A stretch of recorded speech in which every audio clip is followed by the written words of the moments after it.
Little brother has taken control, shoveling dirt in every hole. Predators to condemn your soul, watching you and watching me. We're all connected but separated, misunderstood and so frustrated. A million armies of one have invaded, watching you and watching me. We live behind glass curtains and act like nothing's wrong. Soon you will belong. I know you're out there somewhere. We've watched you for so long. Wait for you to fall. We'll expose you all. I know you're out there somewhere watching me. Little brother wants to make headlines, be immortalized. Everyone's got an electric eye, we're the digital spies. They've watched you for so long. I know you're out there somewhere watching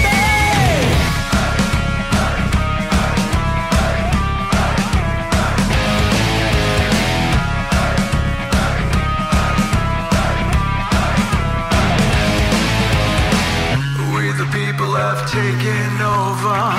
We the people are little brother, standing by to dethrone each other, watching you and watching me.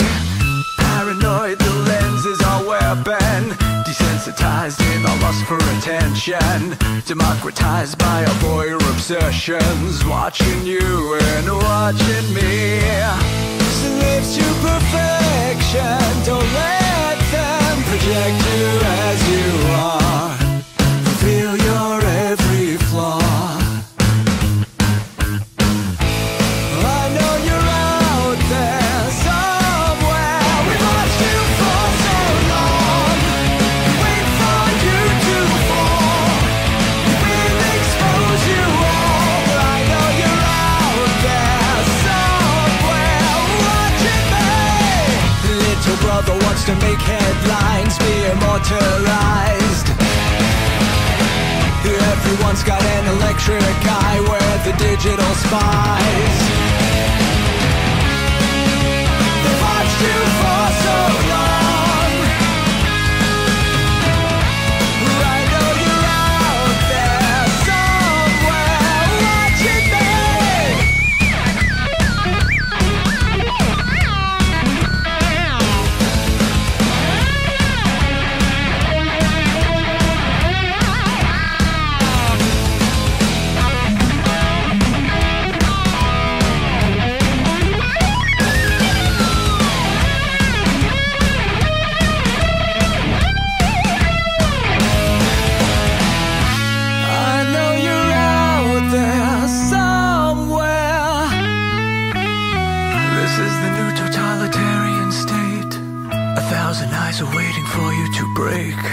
Stay in line, don't make a mistake. We're watching. We watched you for so long. We wait for you to fall.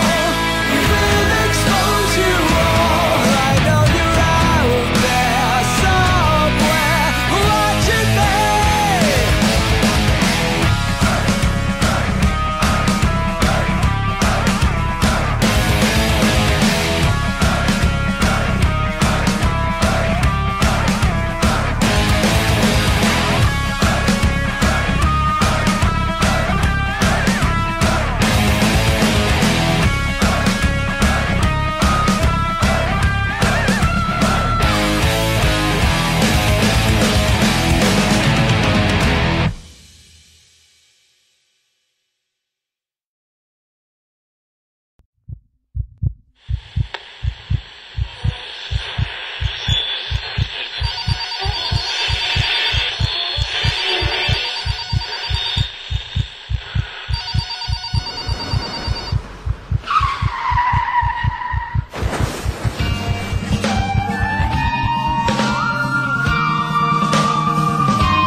let your experience begin right now.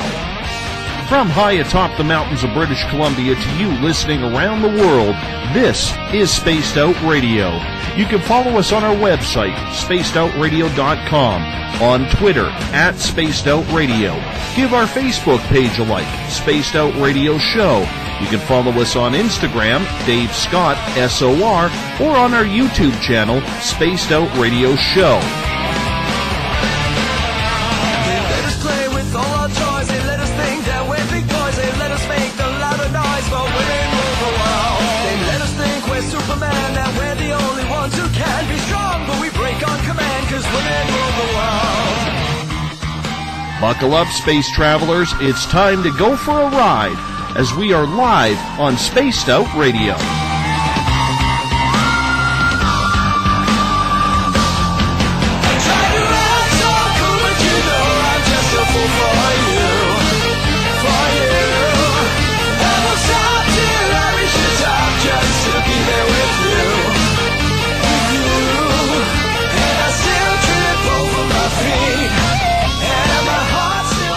Ignition sequence start.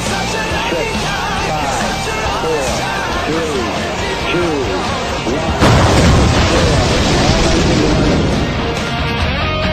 Said the deeper I go, the deeper I fall.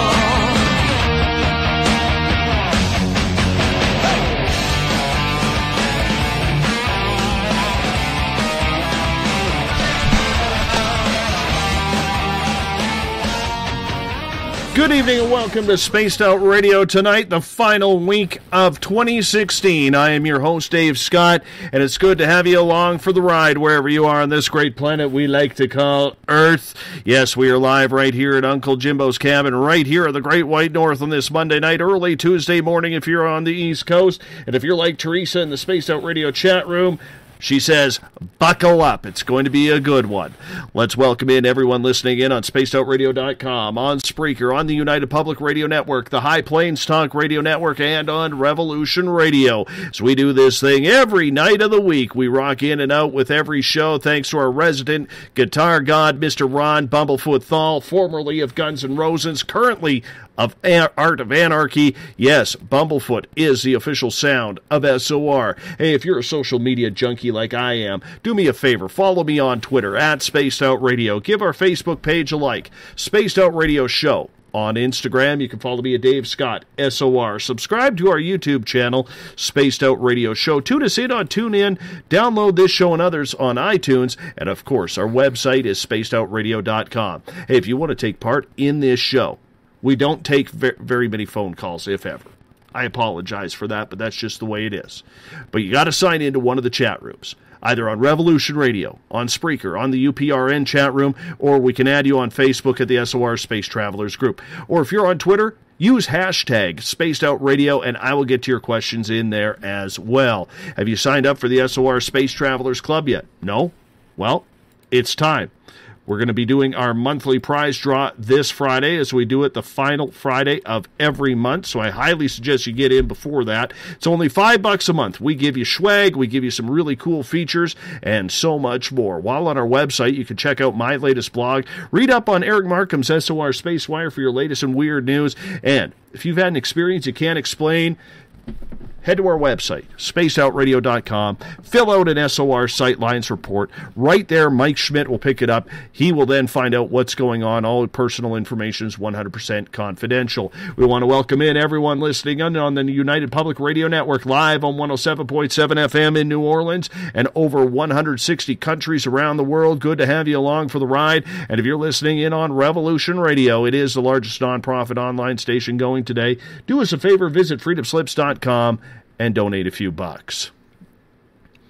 We're back after the Christmas break as we now look forward to running down the rest of 2016 with a vengeance. With 5 days to go before we flip the calendar, I hope that you all had a great Christmas filled with laughter and cheer around family and friends. Tonight, for the final time of 2016, we bring in one of the top cryptid investigators in North America.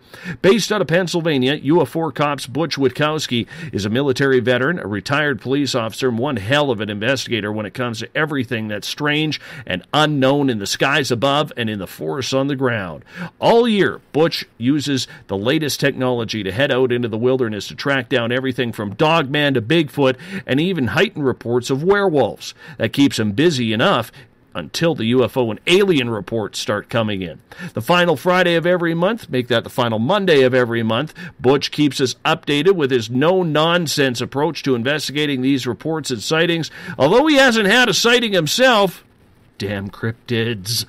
The question and the quest to figure out what is going on is what keeps him driving out into the field to find out what's up with these weird and strange stories. Butch's website, ufocop.com. Stop by there, send him a message, say hello to Butch, tell him you heard him on Spaced Out Radio. Mr. Witkowski, good to have you back for the final time of 2016. How are you? I'm fine, sir. How are you? I hope you all had a good holiday, and your space travelers, too. You know what? It was a good holiday. I'm a little peeved, though, I have to tell you. I was spoiled by Mrs. SOR. But Santa Claus came to our house on Christmas Eve, drops off a present, a nice racetrack for the little guy. Little guy loves his cars. He's all excited to play with it. And guess what? The track has a missing piece in it. Oh, crap. So we could not set up the track, so now the wife has to, try and find a quick, shuttle or rocket ship to the North Pole to go get it figured out for the little guy. But he's a little pissed off, and he should be. He really should be, because, I was looking forward to racing him, because in my house, I like to win. I really like to win. And I just couldn't get it set up. I tell you, what should have taken me about 20 minutes to set up, after 3.5 hours trying to figure out if I set up this track wrong, it was realized that there is a piece missing. So I'm a little pissed off at that. I'm sure it wasn't cheap. No. But, we'll get it figured out. We'll get it going.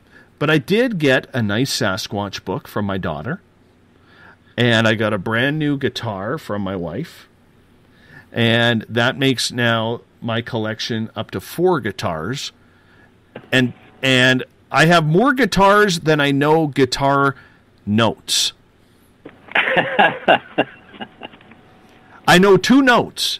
But I'm battling. I'm battling hard here, Butch. I'm battling hard because it's my dream to learn how to play the guitar. I must rock, my friend. I must rock.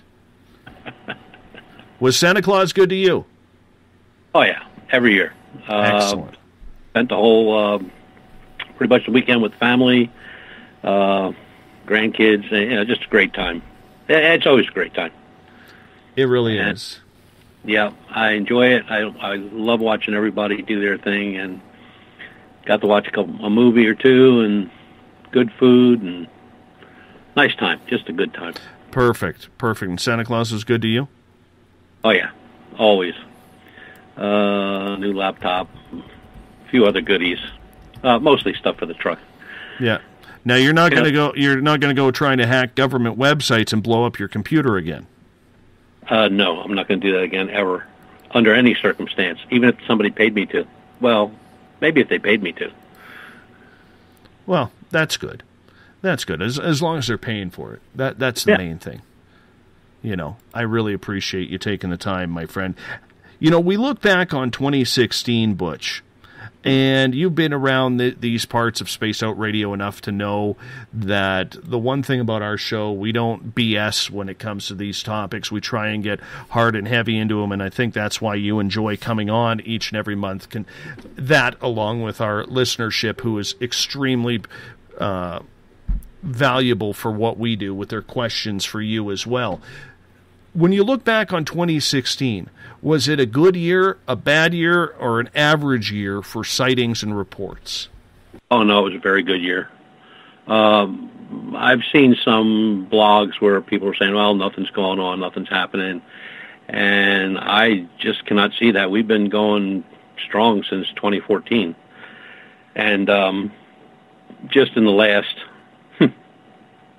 2 weeks, I'm so far behind on reports, not only cryptids, but UFO sightings and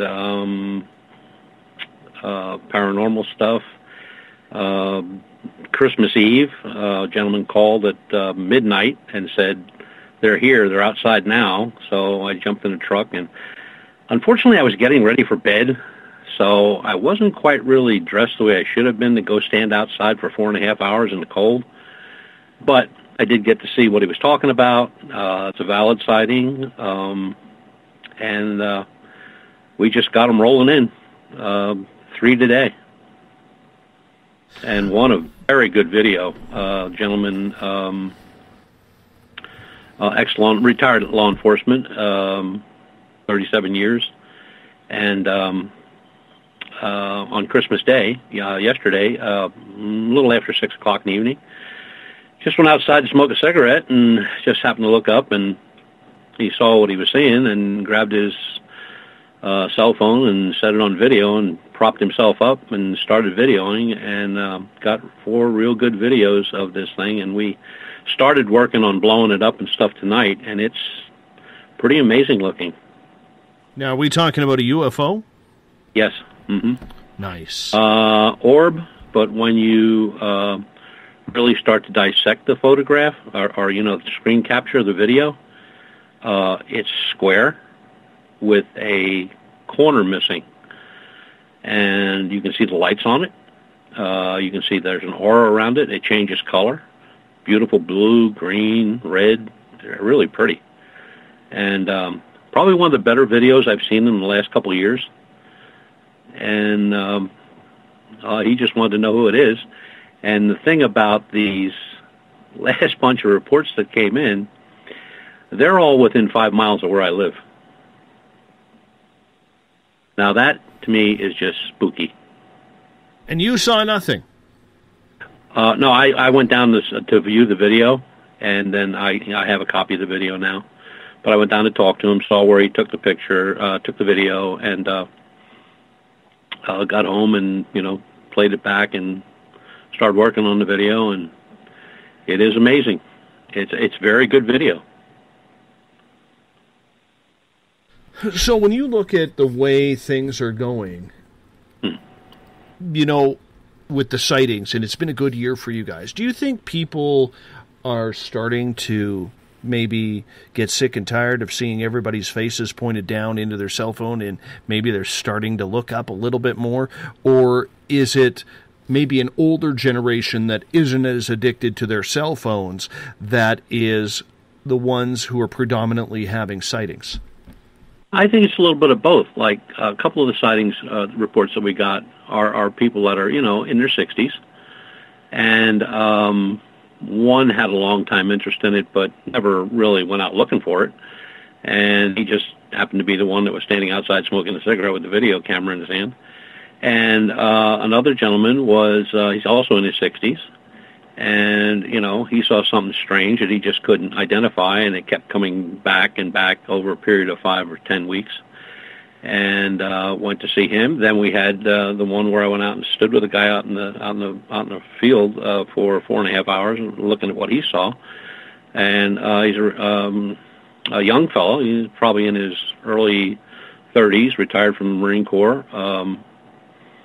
And the other gentleman, I'm going to say he's like 26, and he's having some paranormal issues at his home. So, I think it's a little bit of both. I can't really say that it's younger people doing it or older people doing it. I just think people are becoming more cognizant of things around them, and they're looking up, and they're looking around, and they're noticing things in their homes and in their daily drives to work that they wouldn't have normally paid attention to. Now, are they getting tired of the texting and, viewing the iPhone and all that stuff all day long, or are they just becoming more aware of their surroundings, which I hope that's what it is? Well, we need those sightings. And you and I have talked over 2016 so much about the importance of the experience, whether it's seeing a UFO, whether it's seeing Bigfoot, Dogman, alien encounters, paranormal encounters. Why do you think, and let's go down this road for a little bit here, why do you think so many researchers are dismissing the experiencer? Too many times I have heard researchers saying, you know what, it's great to get the story, it's great to get the lead, it's great to have that information about what people are having happen to them, but in the end, it doesn't help our research. Why do you think that is so prevalent in today's day and age of investigating the paranormal umbrella? Well, you got to remember that a lot of these investigators have no clue how to investigate an experience or situation. There are a few groups in the country. There are a few independents in the country that's all they do, and they get most of the cases. But somebody that's a Bigfoot hunter or a ghost hunter or even a ufology guy, they don't know what they're doing with stuff like that. I mean, you can read a couple books and you can get a couple of those questionnaires off the internet that if you fill out all these blanks, you've been abducted. Well, that's not the way it works. And a lot of the people that are out there doing those type of experiencer situations, they're trained. They've got degrees. Some are doctors, some are psychologists, some are scientists. I mean, these are people that really know what they're doing and how to do it. So your average ufology guy isn't going to go out there and do an abduction. I mean, even like MUFON has their own abduction team. When I hear guys, poo-poo the experiencer thing, the abductions don't happen, or they don't help us, they can't tell us what the inside of the craft looks like, or this, that, and the other thing, they don't even know what questions to ask. I mean, look, you're either going to investigate UFOs, or you're going to investigate abductions, or you're going to investigate human mutilations, or you're going to investigate Bigfoot, or, a man got to know his limitations. And there aren't many out there that do. I mean, they'll try anything. They'll do anything. And what's a little scary is, somebody that's not in full gear with an experiencer situation, an abduction, they can do way more harm than good. And they don't even know that they're doing harm.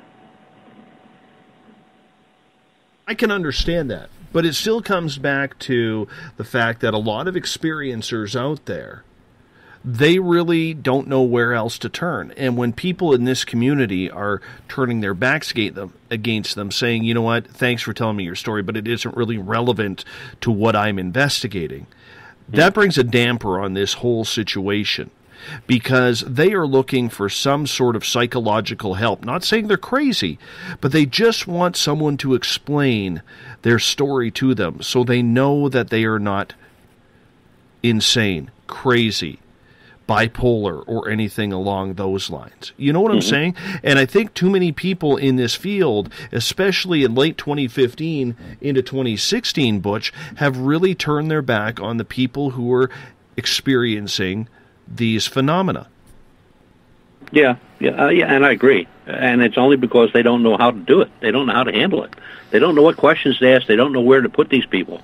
I mean, you could be talking to somebody that has, really bad sleep deprivation, who's thinking they're being abducted. There could be a mechanical reason. They could have their headboard right up against a 110 outlet. There are so many things involved in abduction studies that are not abductions, and there are so many things in abduction studies that are abductions. And your general ufologist, investigator, researcher, he doesn't know the difference between the two. I mean, it's just, kind of putting their nose in where they have no business putting their nose in. There are investigators out there. I mean, if you look up abduction groups, there's 2 in Pennsylvania. There's one in Quebec. I know the one run in Vancouver is run by a Nazi sympathizer. There's Florida. There's like 4 groups. I mean, the groups are out there, but people. The minute somebody gets involved in abduction, that they think they've been abducted, the first thing they do, which I guess is kind of normal, they look for a UFO researcher because they figured they were abducted by a UFO. And if the UFO researcher gets involved and strings them on like he knows what he's doing, and then at the end poo-poos them and figures out he's not getting anything out of it, then that's the way it usually runs. But there are groups. There's groups in just about every state in this country that have an abductee group or a experiencer group. There are experiencer conferences. There's a big one up in Northeast, in Maine, I guess it is. There's abductee meetings all over the country. I mean, it's just like, and they're private.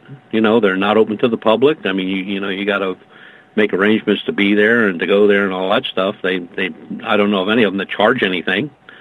But I just think the abduction people, whether it's the abduction team from MUFON, which has a lot of good people in it, or the experiencer groups and the independents that are out there, they're easy to find.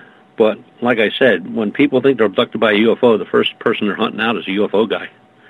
And that's just the wrong way to go about it. Because, like you said, they're not going to get what they're looking for, and they're just going to blow them off. And that can do a lot more damage than not being involved with it at all. Couple questions for Mike Schmidt in the Space Out Radio chat room on Spreaker.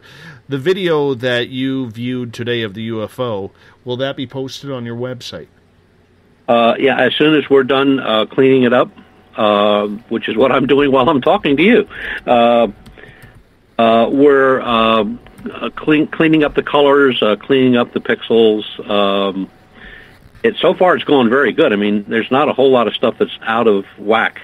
The coloring is good. It is what it is. I mean, I tried to take it apart and can't do it, so that means what is there is there. And it's coming along nicely, and as soon as we'll probably put the still shots up first, and then maybe after all the still shots go up, then we'll put the video up, and you can see exactly what he took. Mm-hmm. But and Mike's second question for you is, Butch, what baseline can or should be used with regards to the paranormal? Is there such a thing? A couple of years ago, I would have said no. Unfortunately, or fortunately, I had the opportunity to witness it firsthand. So I'm not going to say I'm an absolute 100% believer, but what I saw, I can't debunk. I was there. I know what happened. There were other people. I saw everything on camera. What happened, happened. So it is what it is. Now, what exactly it is, if it's unsettled souls or I guess the new thing is demons or something. I mean, it's just, like I said, a couple of years ago, I would have said nope. Now, not so much. I mean, the two experiences I had could not be hoaxed, could not be faked. The team I was with were professionals that have been doing it since 1979. They were very good at what they did. They had the proper equipment. They were very empathetic with the client. Everything was set up properly. Everything was backed up double sometimes, where a camera was in the precarious space. There was another camera backing that one up. Nothing went wrong equipment-wise, and it happened. It happened. I was there. I saw it. Pretty much end of story. We have talked a lot recently, Butch, and I'm curious to get your thinking of this, that with all the paranormal investigators and teams out there, with all the cryptid and UFO teams out there, is it almost time for a research handbook or a rule guideline, like a rule book that should be created out there in order to give people some sort of guideline on how they should investigate? Because I really strongly believe that the main reason why many mainstream, let's call them, groups, media, scientists, researchers do not take us seriously is because we are our own worst enemy.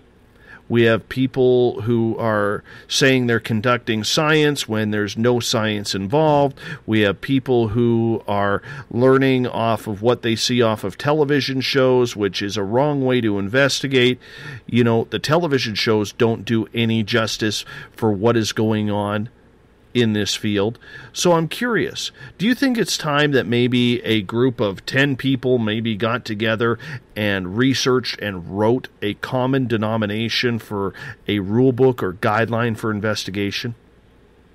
Oh yeah, absolutely. Now, there is one for the paranormal, and it's a very good one, put out by a gentleman who had years and years and years of experience.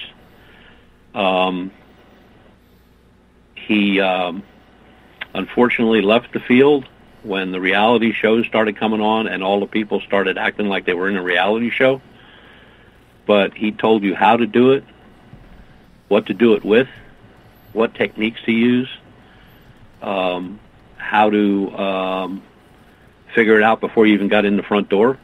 I mean, it was very good. I use it a lot. The book is called Stalking Darkness, and the author is Brian Schill, and I'm sure you can still buy the book. Last name is Schill. It's a very large book. I don't forget how many pages, but it's up there. It's like 300 some, I guess. But he tells you step by step from the minute you get the report, you know, how to talk to the person, what the questions to ask. You know, he just gives you the whole nomenclature of the investigation.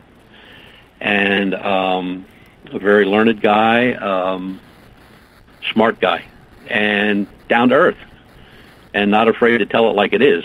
And unfortunately, when his people started acting like they were on a reality show and looking for fame and fortune, he just said, enough, I'm done.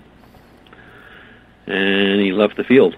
And that was a sad day, but there have been some books put out on how to investigate UFOs, which makes me crazy because there is no right or wrong way to investigate a UFO. I mean, if you see it, fine. If you get a video like I did today, fine. It's not the same investigation as if I would have seen it, so it's a different investigation.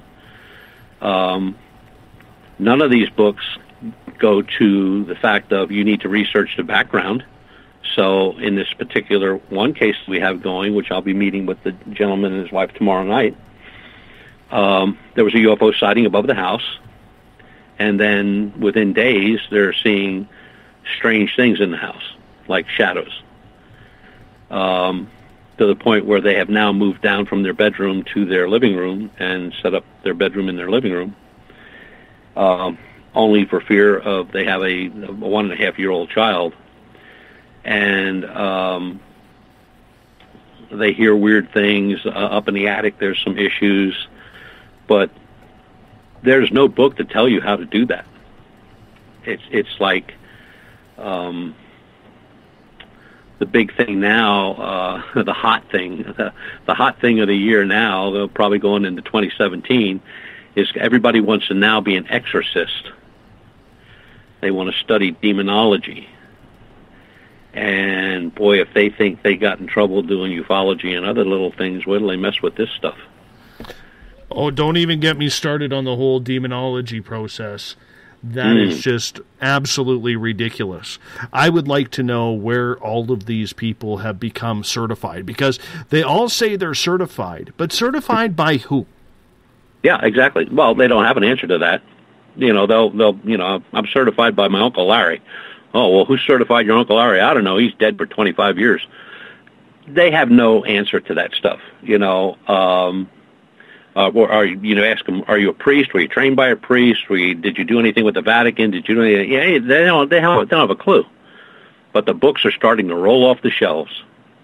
How to do an exorcism. There's stores that are selling exorcism kits. I mean, they're giving you everything but a stake, a knife, and a hammer. So sometime in the new year, we'll probably see where somebody took a vampire kit to an exorcism and really screwed that up. I don't know where that started. I don't recall any reality shows on exorcism, but it sure took off. I mean, a couple folks that I know that have been involved in paranormal, as far as I can remember, are now talking about aliens are now demons. The dog that bit the neighbor's cat is a demon. Everything's a demon. That kid ain't right in the head, so he needs an exorcism. And when you read some of the stories in the newspapers about these exorcisms that go bad, where somebody actually gets killed, that's crazy. And there, like you said, there's no certification. But humanity is what it is. Everybody thinks they got the answer, but have we proved that there are aliens? Have we proved that there's a Bigfoot? Have we proved that there's a bipedal canine? Nope. Are we looking? Yep. Do you think we'll get lucky? Maybe. But when I hear this demon stuff, I just get crazy. I lose it. I just think more harm will be done to somebody sooner or later. And do you think the whole demon craze is to play upon people's fears rather than true research? And the reason why I ask that, Butch, I know people who have been in this business and investigating for 30, 40 plus years. And the one gentleman who has been investigating 40 plus years, literally in his 40 plus years, he's come across 2 demons. And the last one was about, we're going on 15 years ago or so. They're not that common, and yet everyone and their dog needs an exorcism now. Mm-hmm. Yeah, it's the pseudoscience du jour. When they couldn't find Bigfoot after 50 years, they said he was interdimensional. Then when they couldn't prove he was interdimensional, now he's actually an alien. And then with the paranormal, if you went in and cleansed the home and doused it with holy water and did this and did that, and if you followed all these instructions on the little sheet they gave you with your kit, you did it right. Everything's done. They did the right job. Ufology is the same way. If people would just do honest investigations and research to the best of their ability and the best of their research abilities, they would probably come up a whole lot better than what they are now. And they won't have to come up with all kind of silly stuff. Now, could it be something that is there now, and at the blink of an eye, it's gone? It's possible. Same thing with this bipedal canine. It's seen. Okay, then it's not seen. So keeping an open mind, which you have to do in any of this, is that interdimensional possible? Of course it is. Everything's possible. Proving that it isn't is the job of the investigator and researcher to say, okay, it's flesh and blood, we got hair, we got samples, we got teeth marks, we got this, we got that, and everything turns out to be whatever it turns out to be, and you've proved that it's flesh and blood. But when somebody says, or I heard it at a conference one time where a gentleman said in 50 years, well, wasn't that about 45 years? In 45 years, you haven't gotten anything, no body, no hair, no samples, no DNA, blah, blah, blah. what are you going for now? And the guy stood there and just looked at him and said, well, we figured out what it was. They're interdimensional. And the guy was smart enough and quick enough. He's an older gentleman, too. He says, so, okay, where's your proof? Well, we don't have that yet. Well, then how do you know it's interdimensional? Well, we're working on that. Well, that'll go another 50 years. That'll get them through the next 5 or 6 conferences. And sometimes it's disheartening, the way people are played on. And this thing where some researchers, when they talk to people, just try to make them feel dumb or look dumb. Boy, I'll tell you what, if there's anything that just bites me in the butt, that's the one that'll do it.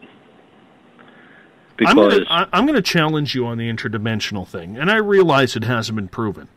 Mm-hmm. But I had a lady on last week, Samantha Ritchie, who's out of Washington State, mm-hmm. where she has some, in my opinion, some very compelling video evidence on YouTube of mm-hmm. a pixelated creature mm-hmm. that was not even spotted by their dog, mm-hmm. walking through the forest, walking away from them. And I'll tell you why I believe it, Butch. It's because I have seen the exact same thing. And I swore one day we were being followed when we were doing a spirit walk around a good friend's house. Okay? Mm-hmm. And this is way back in their back 40 is where I had my Bigfoot experience. And when I turned around, I saw pixelation standing there about 8, 9, 10 feet tall by their cherry tree. And then 2 of the 4 of us in our group could see it. And when we turned to walk towards the front of the house, about 30 seconds later, coincidentally or not, that's when we heard the roar. And I am a firm believer, if you take what I have seen, combined with that video, combined with what First Nations people say in regards to shape-shifting or interdimensional, I'm a believer in that, and you can't convince me otherwise. Oh, no, and I never would, because in our first bipedal canine report, the gentleman, I've talked about it before on the show, the gentleman with the dogs and this creature walked out across the road in front of him. The dog saw him, he saw it, but the creature never looked at him or the dogs. It was like, the creature was like, they can't see me, I'm just going to cross right here. You know what I mean? And when I was talking to the indigenous, and I said that, on one of the sightings that we had, one of the reports we had, there seemed to be, according to the 2 gentlemen that saw the creature, this shimmering light around the creature. And, the indigenous told me right away. It's,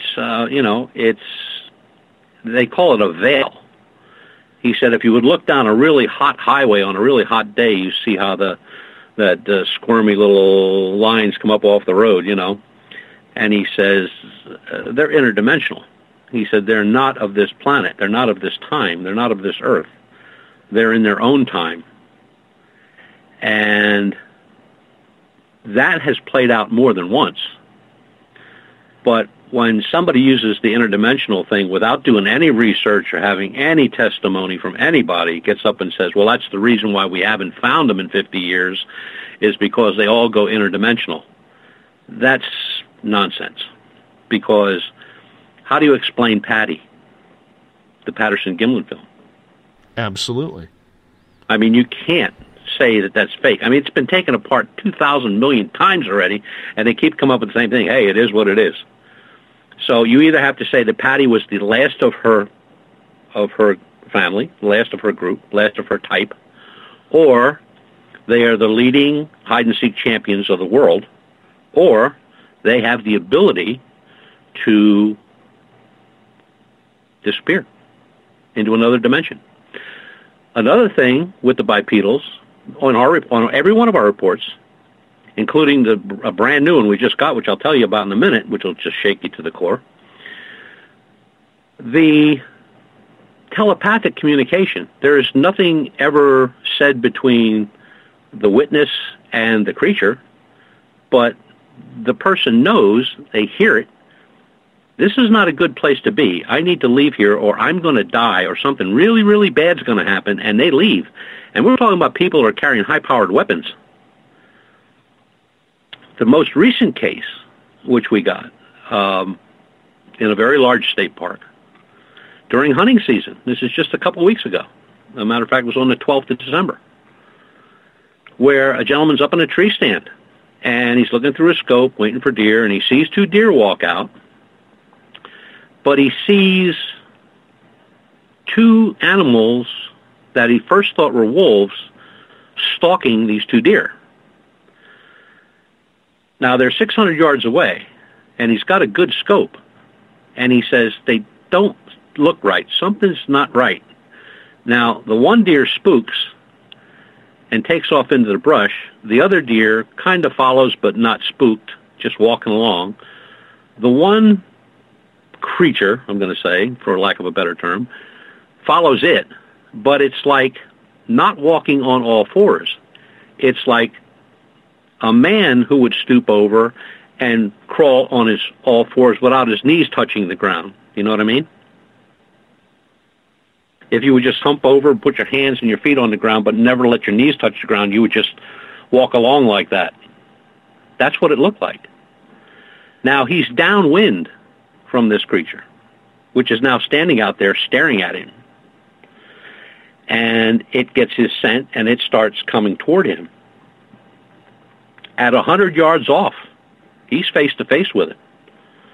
And he's describing nothing like a wolf or a coyote or a coy wolf or anything like that. He said, I don't know what the hell it was. So he raises his rifle. He's going to shoot it. Something tells him not to shoot. So who or what told him not to shoot? He puts the gun on safety and puts the gun down. It starts growling at him, stays there for a little bit, and then just saunters off in the direction it came. He reports it to the Game Commission, which is not far from where he was hunting, on private land. And they said, oh, we had reports of big dogs. And he said, look, he said, it wasn't a dog, wasn't a wolf, wasn't a coyote, wasn't a coy wolf, wasn't a bear, wasn't anything like that. And he described it to him, and they just kind of blew him off. And he said, I know what I saw. He said, I don't know why I couldn't shoot, but something was just telling me, do not shoot. And he said, I didn't. He waited in that tree stand for an hour and a half, thinking it was still in the area. But he got down after an hour and a half and got back to his truck and beat feet out of there and headed for the ranger station. So what did he run into? Again, he's told telepathically probably to not shoot. Just like the other bipedals, when they're encountered, people are told, if you stay here, it's not going to be good, or you're going to die, or you need to leave now. And so now we have 4 instances where people met up with these, whatever they are, that are carrying high-powered weapons. That if it was flesh and blood, they could probably drop it in a heartbeat. And they all back off. They leave. They get that feeling, thought, whatever it is, that if they stick around or they pull the trigger, it's not going to be good. So that would not be considered by most researchers as a flesh and blood creature that would do that. I can understand that. But I do think there's a huge problem in the field, and I'm not saying it's you, Butch, but in the field in general, I think there is a way too big of a problem out there where we have too many people sharing opinion as fact and as scientific fact. Absolutely. Without crossing off the proper research that needs to be done to figure out whether or not these creatures do have the capability of going interdimensional or cloaking themselves. Or, I'm still battling confusion over how every single picture out there of Bigfoot or video is blurry. Mm-hmm. There's not that many bad photographers out there. There's not that many bad cameras. I mean, when I see a picture of a Bigfoot hunter standing there and he's got a D4000 Nikon hanging around his neck, I know the kind of pictures that thing can take. I own one. And then he shows us pictures, and it's like he snapped the trigger and somebody punched him in the back of the head with a baseball bat. I mean, it's just one big blur. And there can't be that many bad photographers. There is not, and all the clear pictures, the ones that are perfect, they've all been debunked. And I agree with you that you have, just like this fellow tonight with the camera, I mean, he was smart enough to brace the camera. He didn't hold it in his hand and kind of wave it around, which made it look like he was jumping all over the place. He braced the camera wasn't moving, and he got great film. So if this guy can do it in his back porch in kind of a misty rain, why would a guy out in the field not have a tripod or carry a portable tripod, a slick stick or something like that, and have a decent camera? Because some of them really do have decent cameras, and they still get blurry pictures.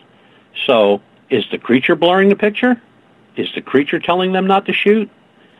Is the creature telling them that if they stick around, things aren't going to go real well? That's 100% possibility. But if you tell that to the everyday researchers now that pretty much don't research anything but on the internet, they think you're crazy. So if you can't keep an open mind about this,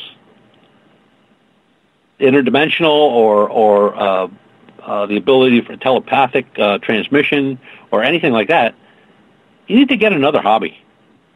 Build model cars or take up knitting or crocheting or something, because you're never going to get anywhere. That I agree with. And, there's a lot of smart people out there, though, Butch, who are refusing to look at things like that. Well, that's because they know they're not going to have an answer. It's easier to go to a conference or write a book or do a paper or whatever with all kind of evidence that is circumstantial and let the viewer make up their mind. That's a whole lot easier to get away with than going out and looking for a piece of bone with teeth marks in it or hair or scat or a really good photograph or really good video or good audio. I mean, it's just a whole lot easier to do it that way than it is to do it the hard way. But I got news for them. The only way they're going to get it is if they do it the hard way. They're not going to get it off the internet. So what is your theory then, Butch, on telepathy?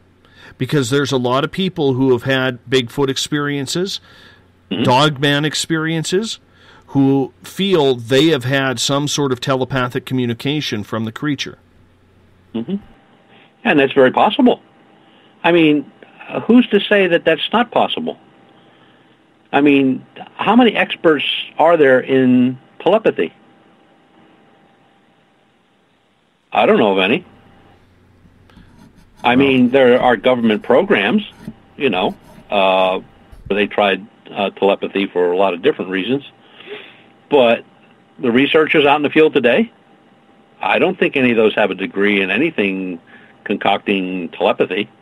All you can do is take what the person who went through it can relate to you as a researcher. Like the person standing there saying to me, I don't know, Butch. I was just standing here. I saw it. It saw me and never took its eyes off me. I never took its eyes off it.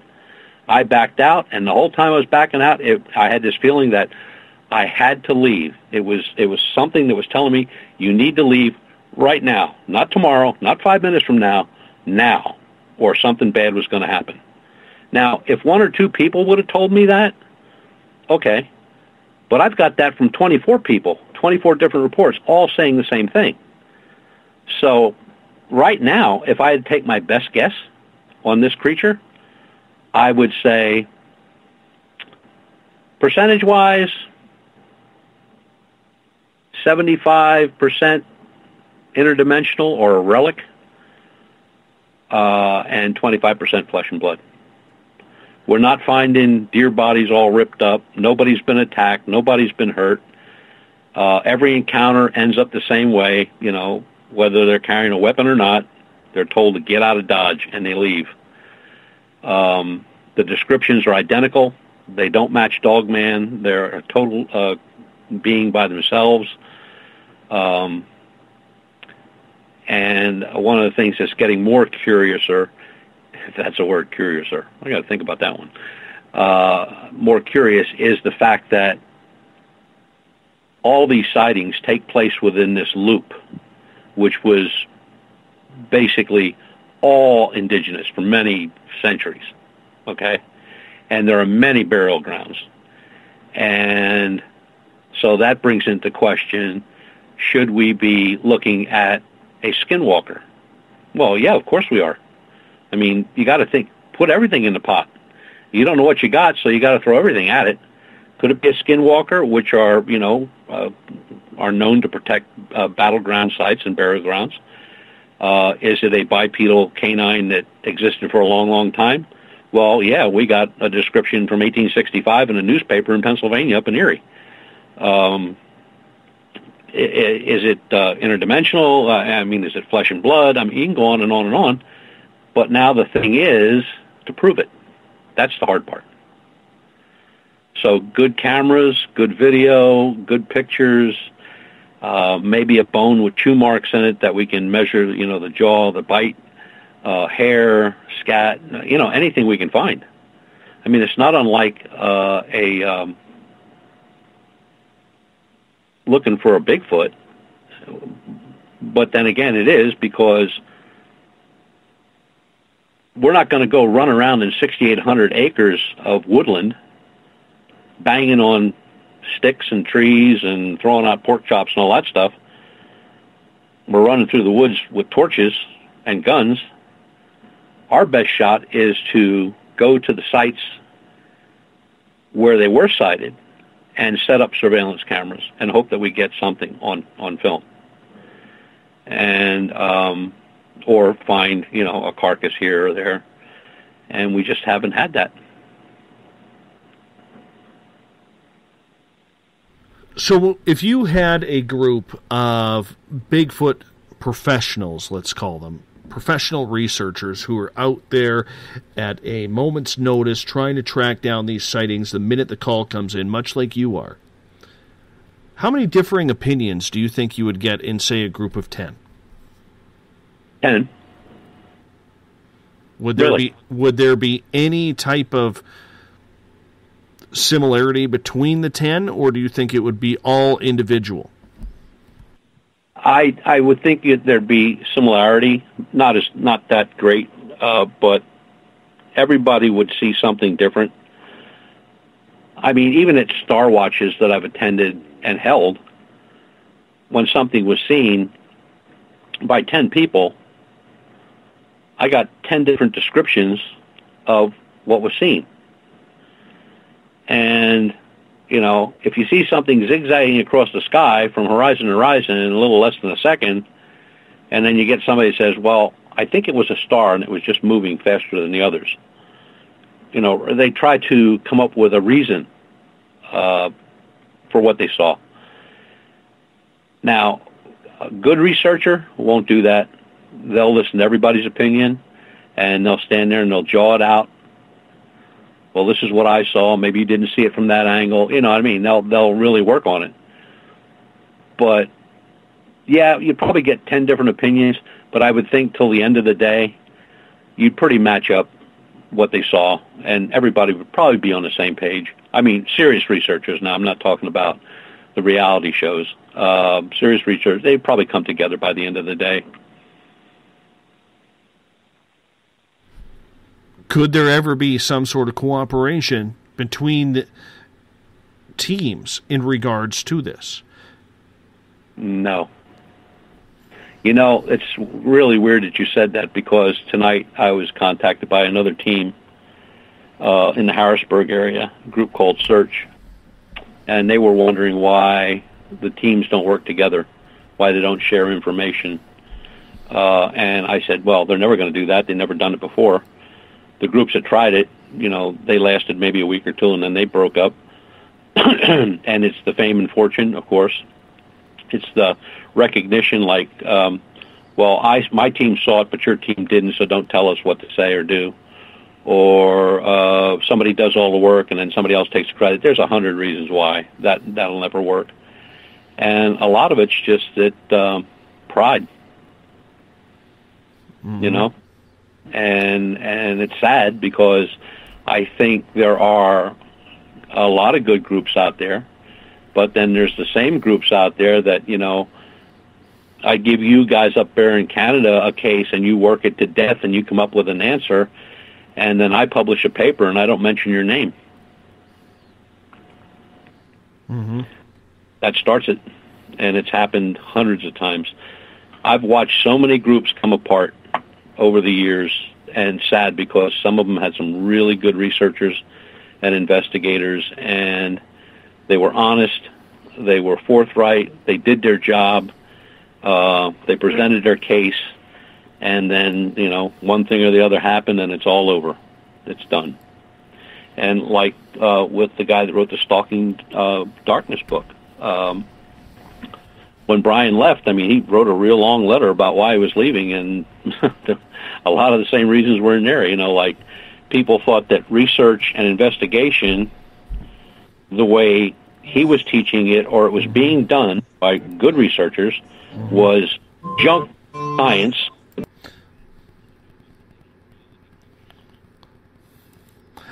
And on that note, we're going to hop out for a break here, Butch. Butch Witkowski, Strange Days, the final Monday of every month, the final interview of 2016 with Butch. His next appearance will be January 30th, right here on SOR. We'll be right back. Looking for news beyond the mainstream news? Head to spacedoutradio.com and check out the SOR Spacewire. This is Spaced Out Radio's Eric Markham, news director for the SOR Spacewire. Daily, I will bring you intriguing stories and outlandish reports from what's going on around the world. UFO sightings, paranormal activity, conspiracies, alternative health, and so much more. And if you have news, email me at news@spacedoutradio.com. Hi there, I'm Butch Witkowski, lead investigator with U4COP. On the final Monday of every month, you can listen to me and host Dave Scott on Spaced Out Radio's Strange Days. We're going to get to the heart of the matter when it comes to what's happening out there. People are seeing and experiencing things from ET contact to Bigfoot, and I want to hear about it. Your experiences are what we investigators need to help solve these unknown mysteries, so tune in at spacedoutradio.com. Have you had an experience you can't explain? Had a run-in with ghosts, maybe Bigfoot, or seen lights in the sky? Hi, I'm Mike Schmidt from the SOR Sightlines. I'm here to investigate your sighting. Head to spacedoutradio.com and fill out a report on the Sightlines. All your information is 100% confidential, and I will help you figure out what you've been seeing. File your report, and let's find out the answers together.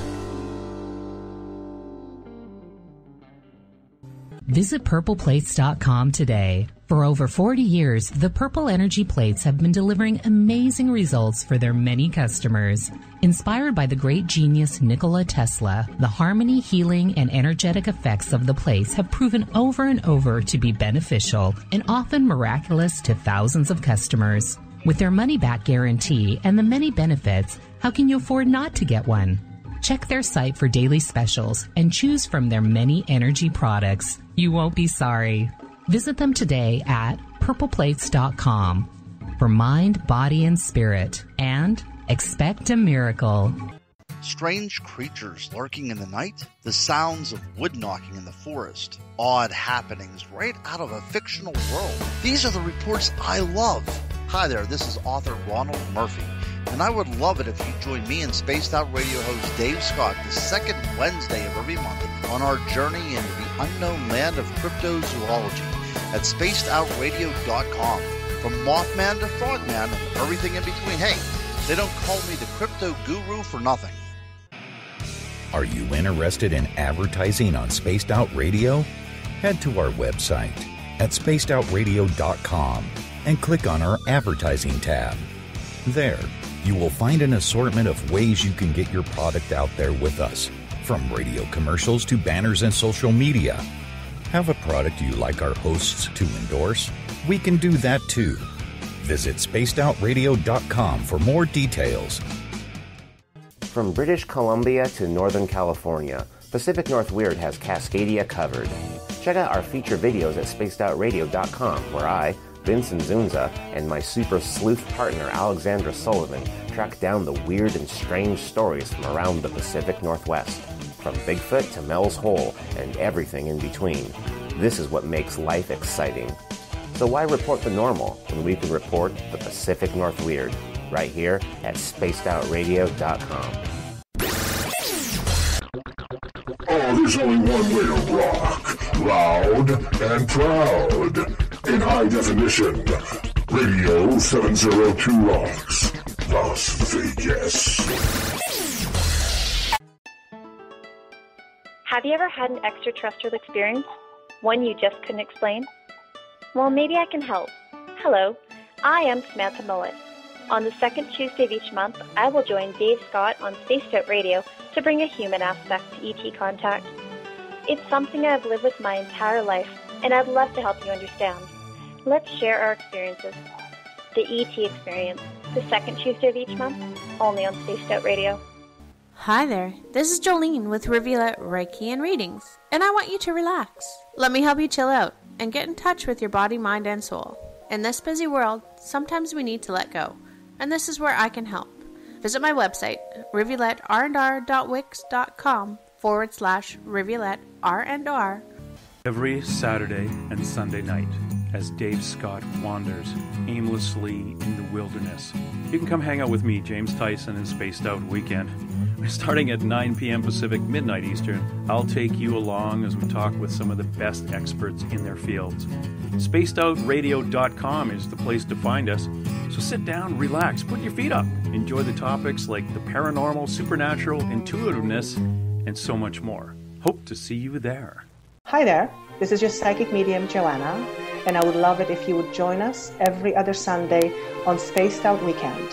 With host James Tyson, we'll bring you personal psychic messages on two mediums and a large. Questions about love, life, career changes. We would love it if you would come and join us live.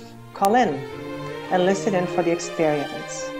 Allow us to open the doors to your other side.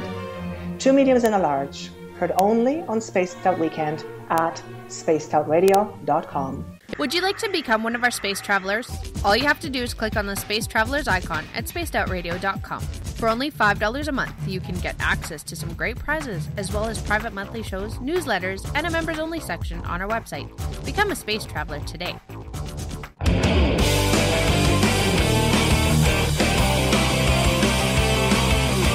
Do you have a topic or a guest that you'd like to hear on Spaced Out Radio?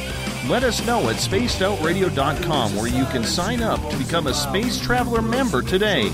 Or you can find us on Twitter at Spaced Out Radio and on our Facebook page, Spaced Out Radio Show. Welcome back to hour number 2 of Spaced Out Radio tonight. I am your host, Dave Scott.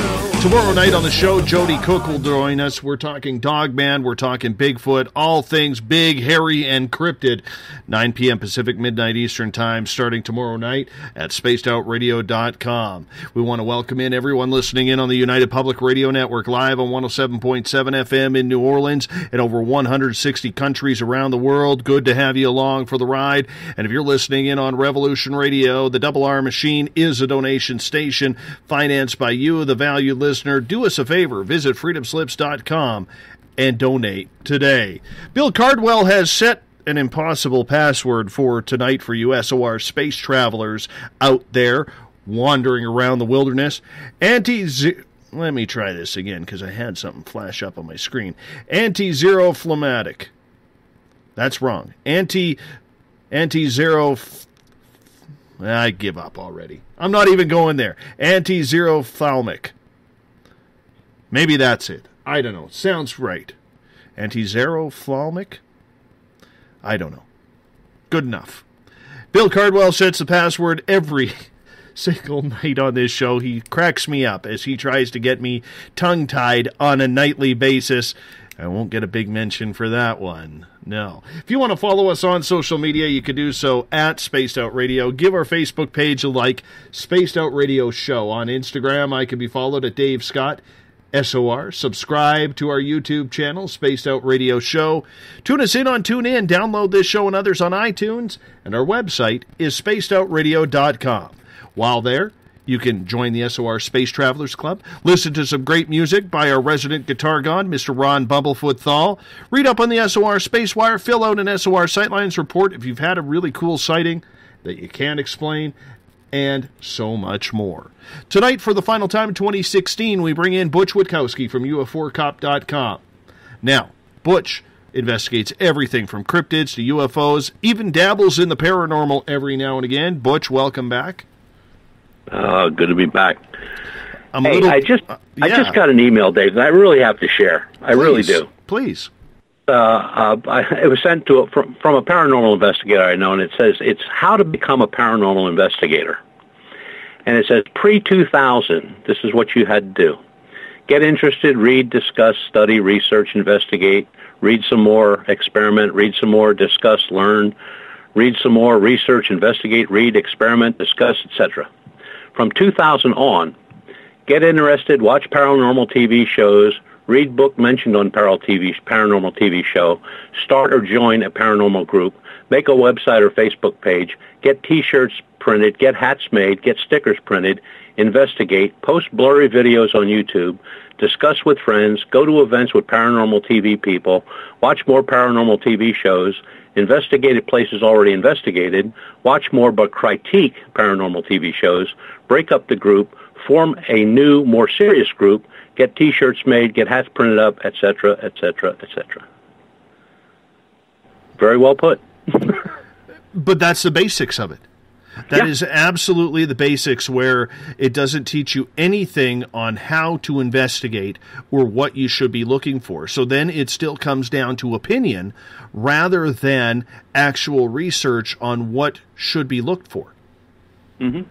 Well, investigations turn out to be the proverbial 15 minutes of fame.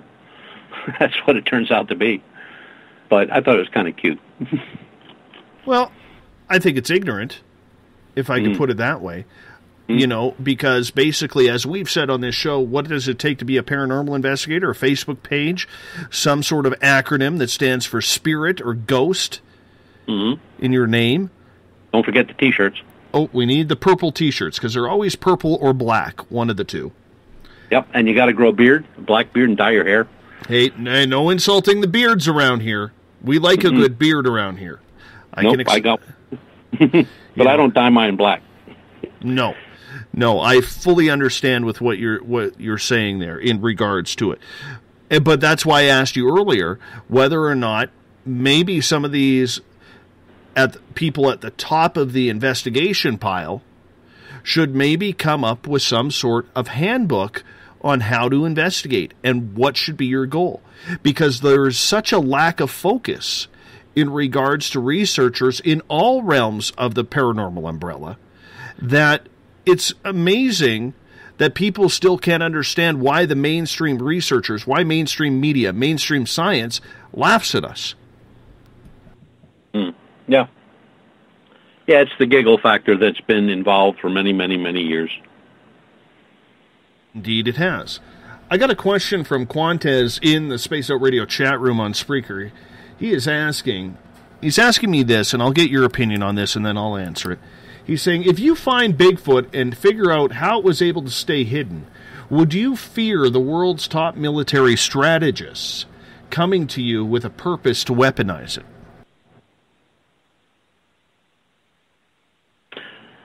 Listen, I think the world today, if they could weaponize a squirrel, they would do it. It was tried before World War II of making super soldiers. They're still trying to do it today, some with drugs, some with these exoskeleton suits and such. But, yeah, I think they would. I'll tell you, if I was ever to find out that answer, I think that is one thing that I would be completely mum about. I would be so silent on that for fear of not only the safety of the creature, but safety for myself and my family. I think there are just certain things you just have to shut up about. And if I was able to find that magical answer, it would be between me, myself, and I. And that's it. Yeah, I agree. I mean, because, there's one thing you can't stop. You can't stop the military doing whatever they damn well want to do. I mean, how would I know that just screwing around one night, looking at something that was totally innocent, unintentional, I get into a website that destroys my computer? I mean, I know the website I was on. I wasn't looking for anything special. I was just looking for how big it was, how many floors it was, what they did there. Not looking for any top secret information, and my computer gets destroyed. So I'm like you. I'm going to keep my mouth shut. I ain't going back there anymore. So what would happen if you came across something? What happens if you all of a sudden can prove the existence of Dogman? Are you going out in public and doing that? I don't think so. Mm-mm. People say, what are you going to do if you do find a bipedal canine? Well, if he's alive, I doubt if I'm going to have anything to do with him. But if I'd come across a body of a Bigfoot or a canine or anything like that, I'd do what I have to do, which is, hair, skin, scat, whatever samples I could get, and a lot of photographs, all different kind of cameras, whatever I could get my hands on in the truck, and then I'd bury it. Would you stop investigating? I would probably not stop investigating, but I would be more secretive, I believe, in my locations and my work. I would probably go independent at that point. Okay, and I can understand and respect that, but a lot of people would now argue that point as basically saying, Butch, you're holding out on evidence. Why would you hold out on evidence that could change the scientific evolution of what we think are animals that have been around for centuries that we're learning about? Why would you hide that? Because there's a lot of people who don't understand about the government. I wouldn't hide the evidence. I mean, I'd produce the evidence, blood samples, whatever I had, photographs, the whole 9 yards. I would do all that, but I wouldn't turn over the carcass. I just couldn't do it. No more than I can. When we go out in the field, we don't carry weapons. There's no rifle or machine gun or .50 caliber mounted on my truck. I mean, we have bear spray in case we run into one of our famous Pennsylvania black bears that get pissed off at everything, or non-lethal air guns that shoot. It's ghost gas, they call it. Most zoos use it to control animals, but there's nothing lethal in our trucks that are going to kill anything. I don't want to kill anything. I just want to prove it exists. And I can do that with evidence. I don't have to drag a carcass and throw it on somebody's table and say, well, here you are, go for it. I can go in there and say, okay, this has all been checked out, this is verified, here's verification on this is this, here's all the photographs, here's all the measurements of the carcass, here's a handprint, here's fingerprints, here's footprints, here's the whole 9 yards. Do what you want to do with it. But I wouldn't turn over the carcass. I got a question coming from John Porter at #SpacedOutRadio on Twitter, and he is asking, do you believe, Butch, there is a TV market for documentaries as opposed to a weekly paranormal show? I like documentaries when they're factual. I'd rather watch a documentary than anything else. I mean, I think the ones that are well put together, whether it's on ancient Egypt or Alaska or whatever, an animal, I really enjoy documentaries. And a lot of times with documentaries, it's not, the guy down the road just giving a documentary. It's, it's somebody from science or, some college or antiquities people. So yeah, I'd rather have those than the reality stuff. I would as well. I think the ratings busters for paranormal television are what's doing in this field, and I think if we got into some really hardcore research in regards to this program, other programs like it, and brought on some different faces with different experiences rather than the same people each and every week, I think it would lend a lot more to credibility than what we know. Because people are tired of hearing the same voices, the same people, the same stories night in and night out. Mm-hmm.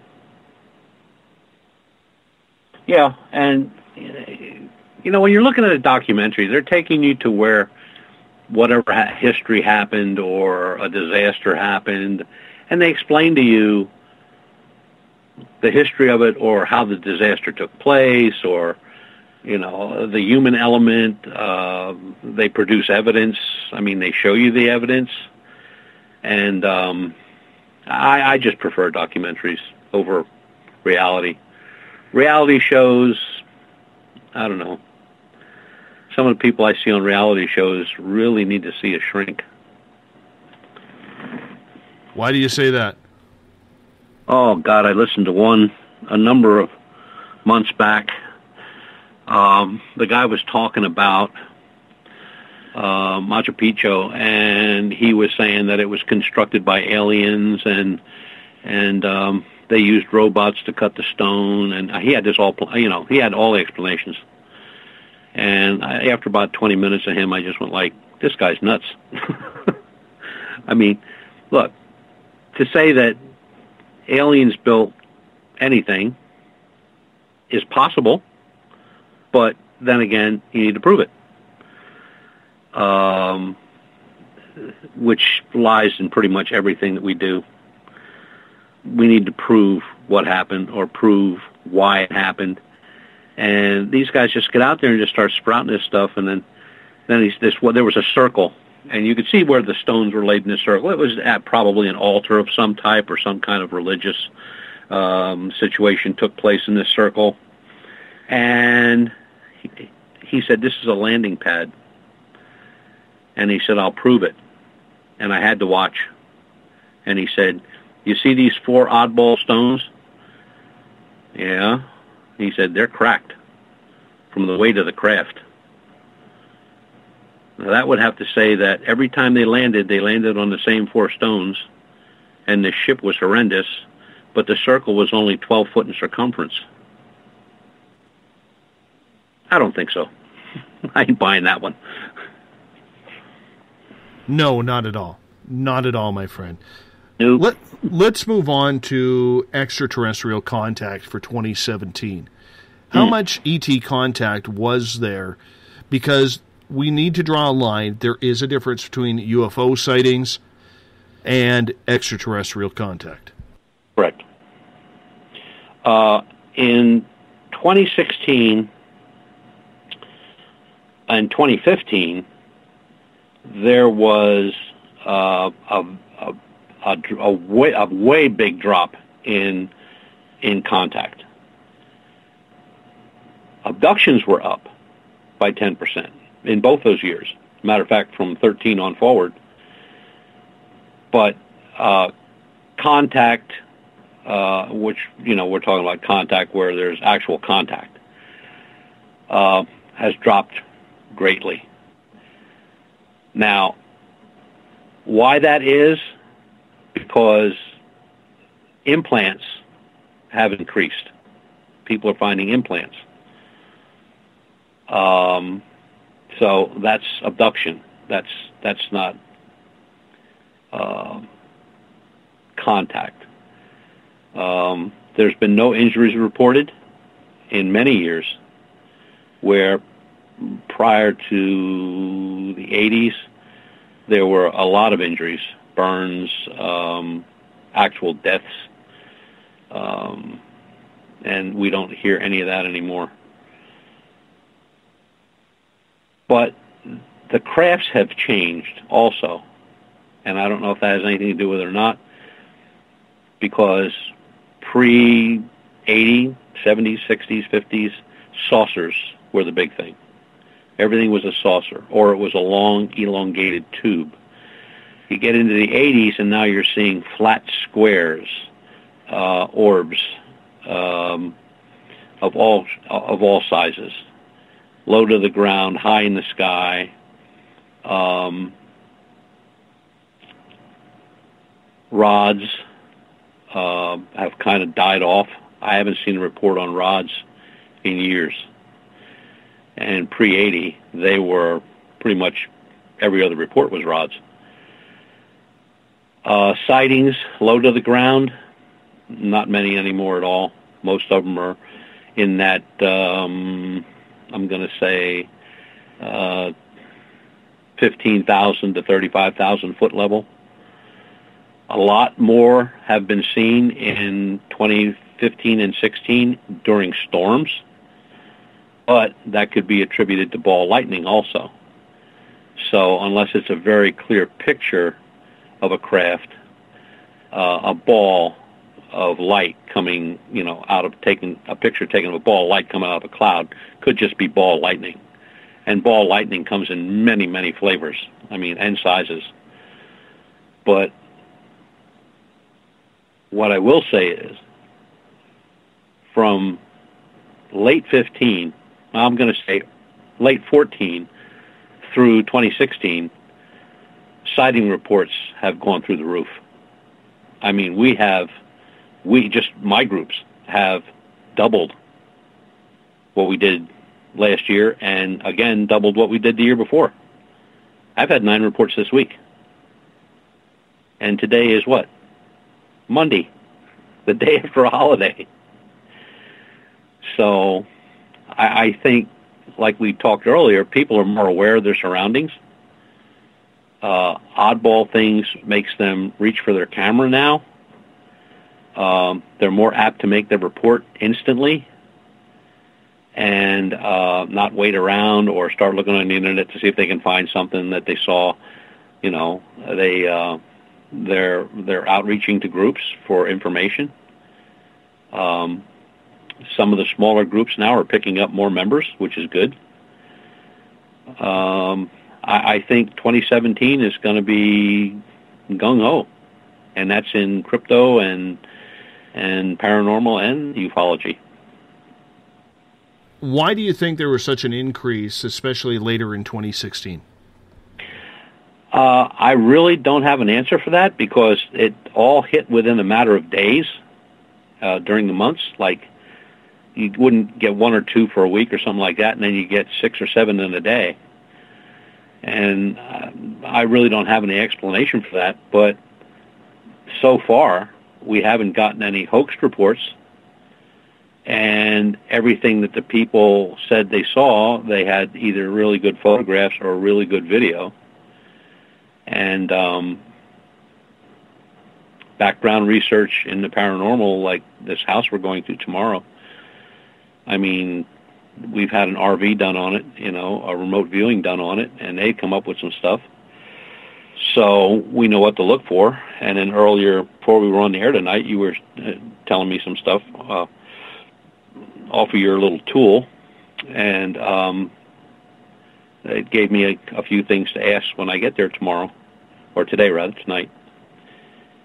So it's I don't know why the uptake. I don't know what the other groups are doing. As far as I know, out in western Pennsylvania, I was talking to a researcher today, and he says he's deluged with reports coming in, and I don't have any explanation for that at all. Do you think it maybe has to do with the time of year? Maybe the time of, maybe a lot of spiritual people will say when the veil is thinning. I'm not sure I 100% buy into the whole veil concept, but maybe there's some sort of arrangement that all of a sudden sees certain areas have more activity than others. Was it more East Coast? Was it West Coast? Was, in your opinion, all around North America? It's all around North America. I have different people in different states, and they're seeing an uptake in everything, and it's just kind of weird that it's been over this last year or two that we've seen that, because most of the time your really good time for star watches are the winter time. because you have clear skies, cold skies, and, you know, light pollution is down, unlike in the summertime when everybody's partying outside and they got lights lit up all over the place. And you get cloudy, you get wispy, you get fog, you know.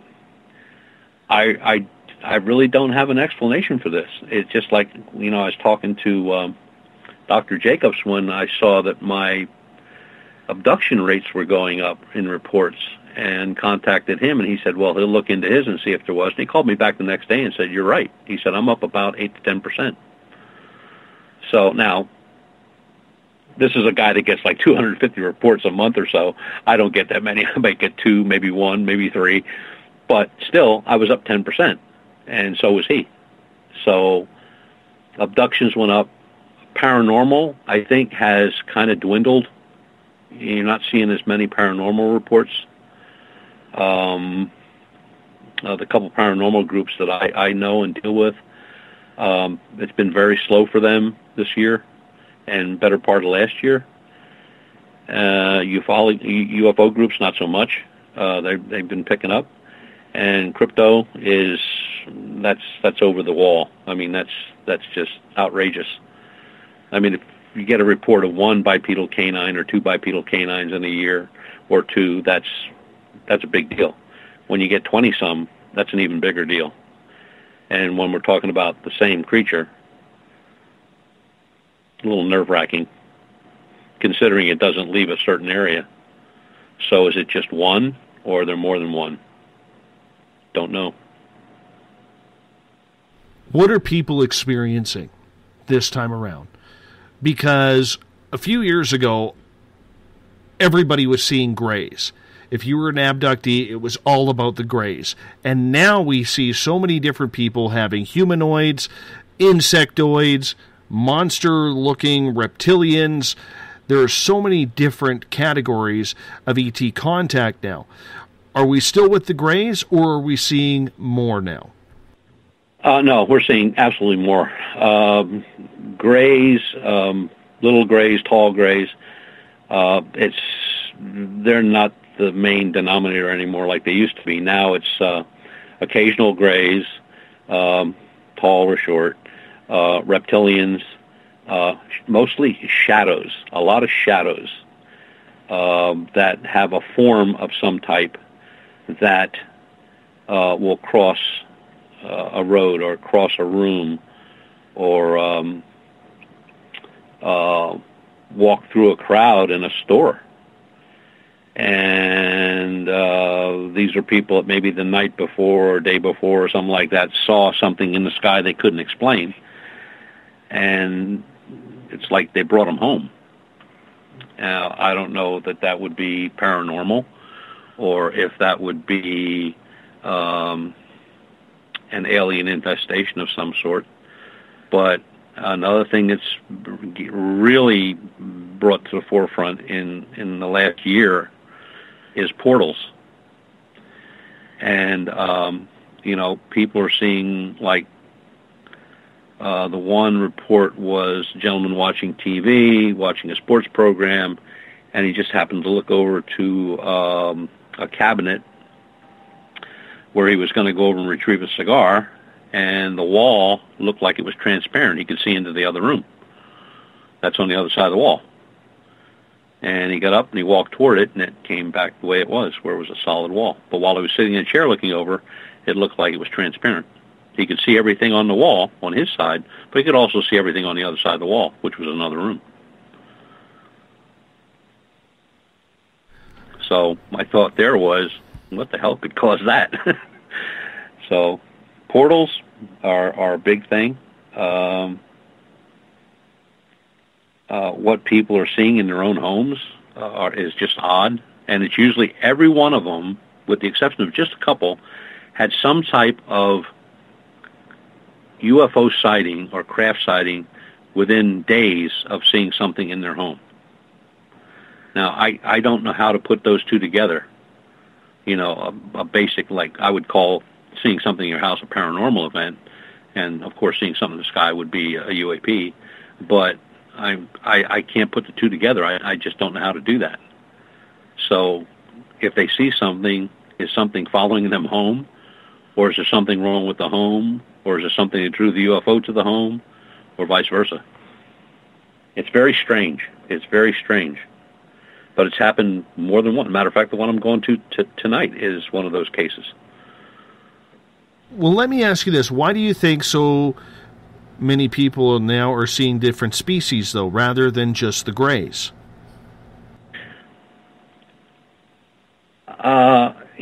That's another one I don't have an answer for, because there is, besides reptilians, another one that's popped into the picture now are little people and giants. And when I say little people, I'm not talking about, little people as we know them. These are normally well-built, statured folks that are just like 3 and 4 foot tall, period. And again, they're sighted either after a UFO event or after a paranormal event, and sometimes they just turn into shadows. See, some of these things are so new.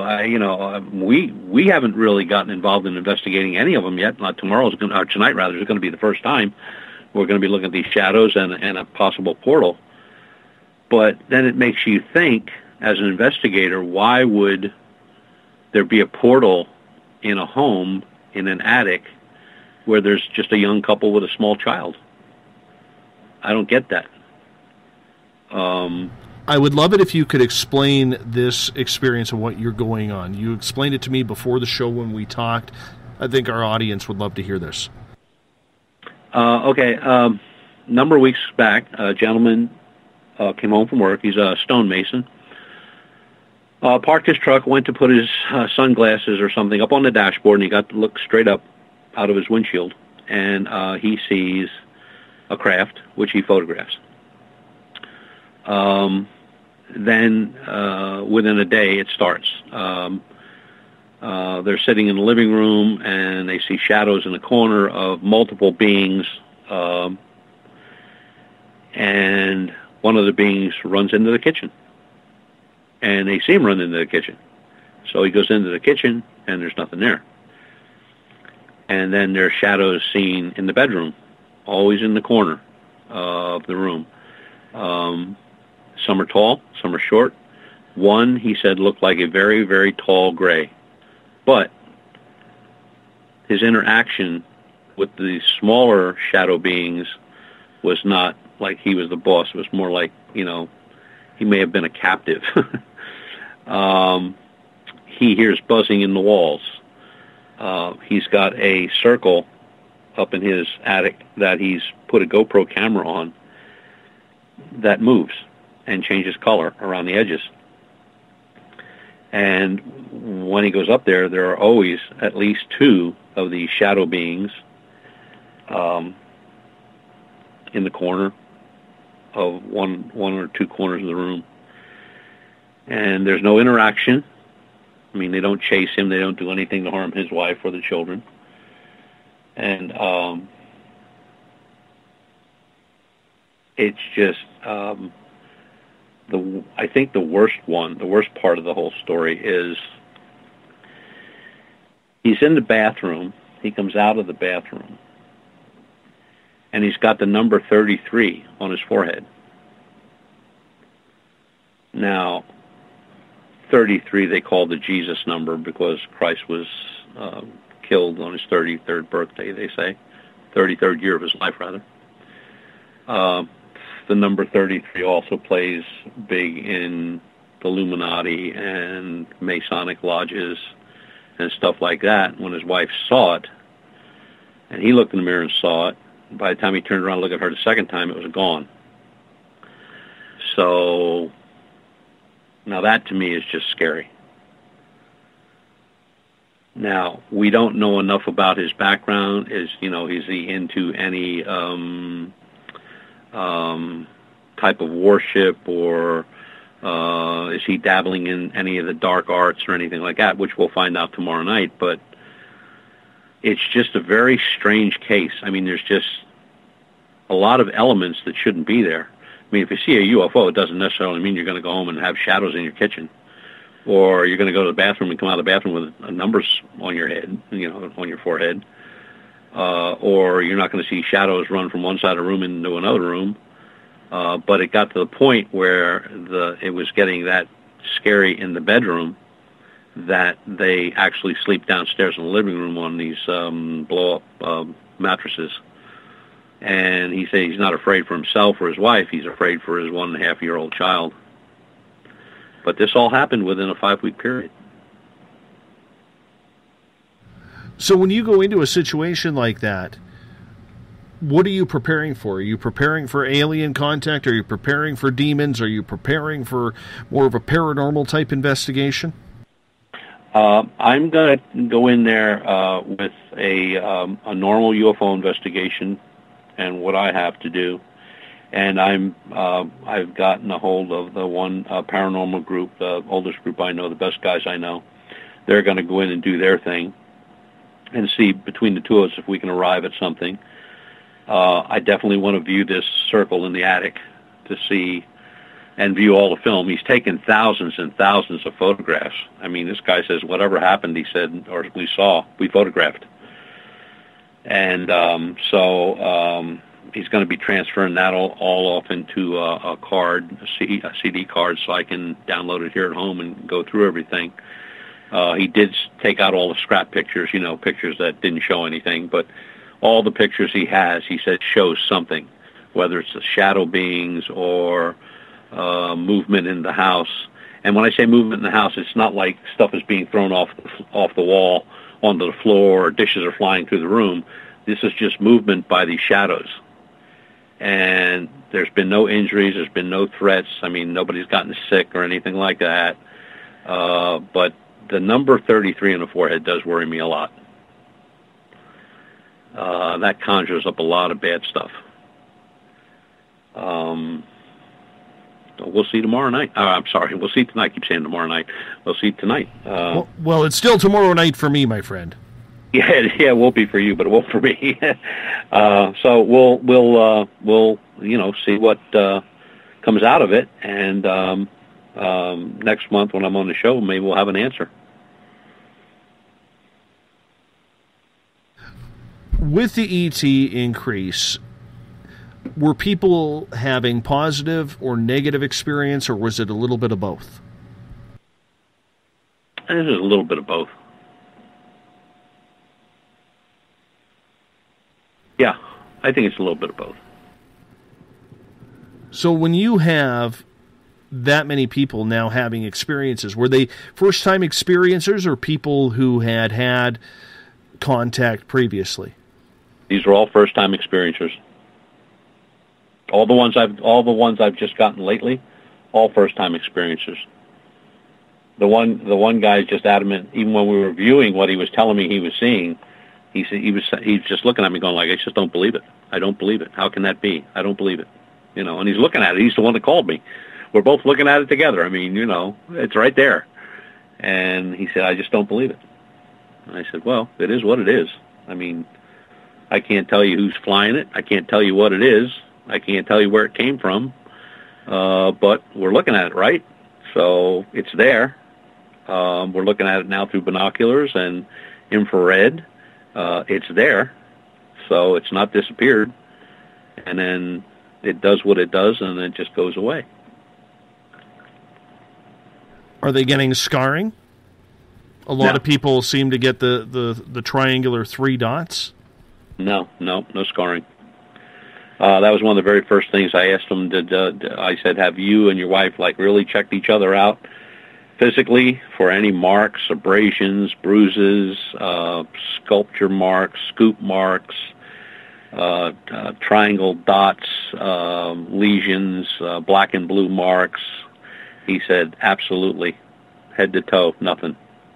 And the baby also. Has the baby been attacked at all? No, has not. Never came near the baby. Do we have a feeling at all on what is causing this in this situation? no, because at this point, with that circle up in the attic, which he's got pictures of. Now, if we get there tonight and that circle isn't there, then I'm going to have an issue. You know, because the GoPro is video. And if this thing is there before we get there, which I already told him to check, told him what time we'd be there, he said he'll go up and photograph it to make sure. And if we get there and it's gone, then I'm assuming there's an infestation of something. Now, whether it's brought on by the UFO visitation or it's a paranormal thing, I don't know that yet. How do you decipher between the two? Because you're more of a cryptid, UFO, alien guy. You're not really a paranormal investigator. Well, I think, and this is just my opinion, maybe we'll get some bad vibes on the blog.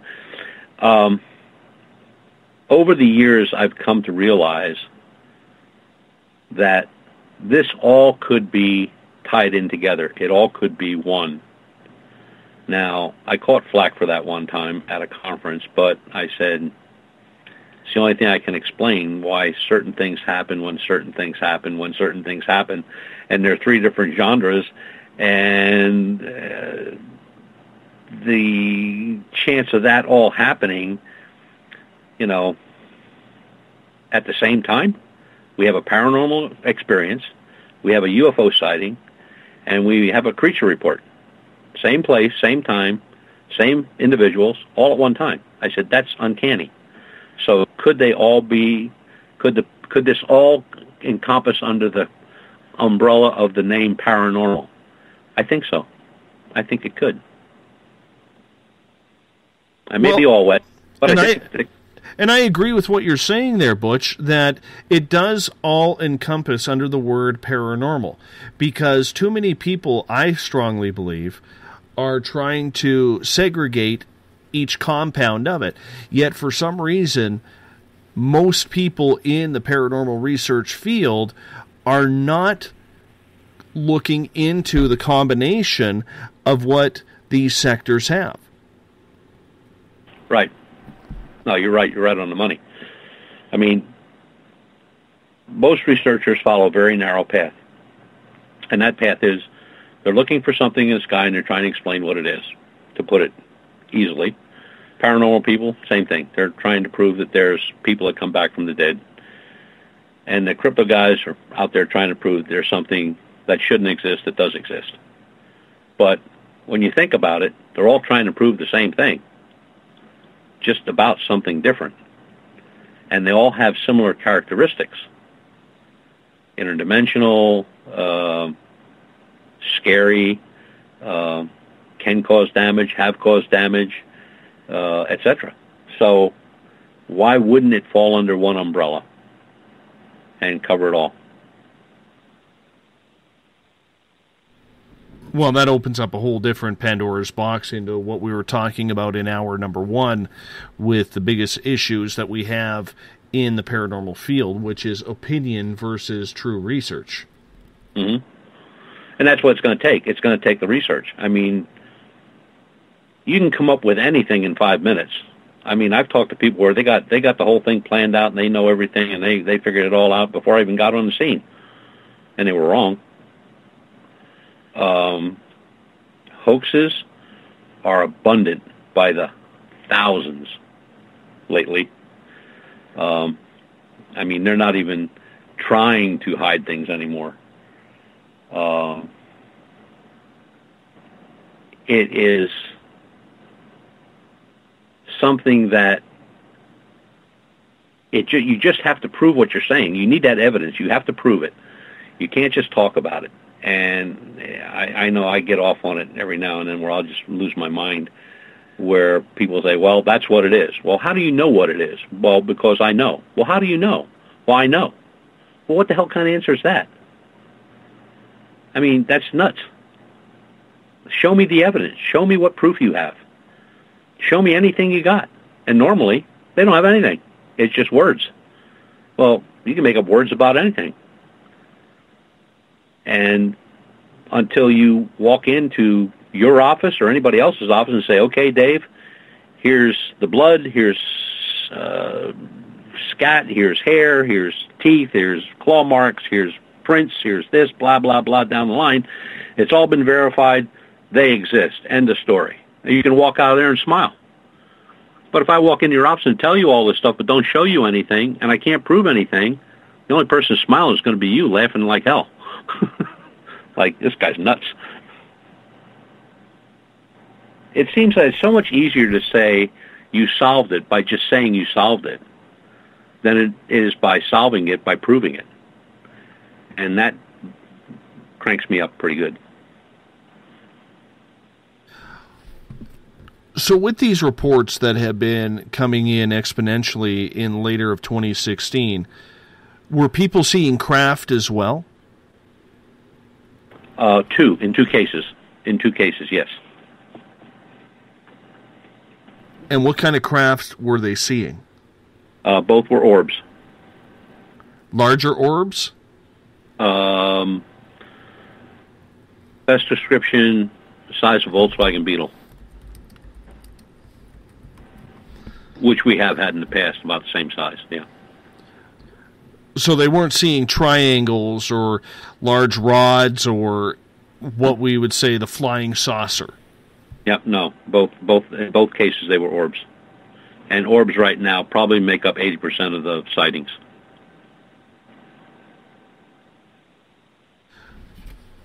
Do you think these orbs are actually ships, or do you think that maybe there's some sort of module that would go down much like a satellite would to gather information and possibly, in this case, even abductions? Yes, they could be anything from a scout ship to a bug, a watcher, a craft, a deliverer of something or a takeaway of something, as an Acadamie mutilation. There probably could be a whole host of things, but you know, they've been seen for such a very, very long time. You know, back in the 30s, they were photographed. You know, following planes and fighter planes before World War II and during World War II and after World War II until this day. I mean, there's pictures that are taken by pilots that, you know, they'll see 3 orbs, 2 orbs. But they seem to be getting not larger in size, but larger in number. Like the case I was out on Christmas Eve, he saw 12 at one time.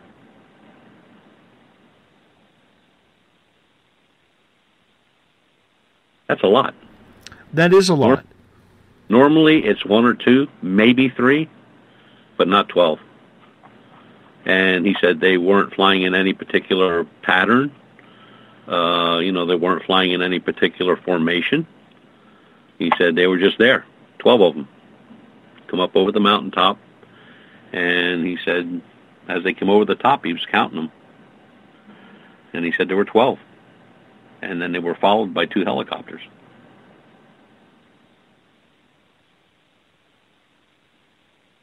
So has there been a decrease then in the actual flying saucer or the black triangle, which some people claim is a black op TR-3B? Triangles and orbs are the top sightings.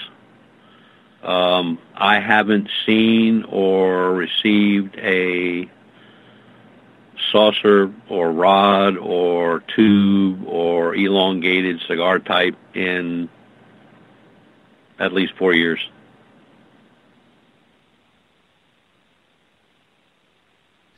Are you of the notion that the TR-3B is a more human aircraft rather than an alien aircraft? Yes. Yeah. Now, 3 years ago, in a township called Exeter, which is from my house to there maybe 20 miles as a crow flies. We had a report at a large shopping center.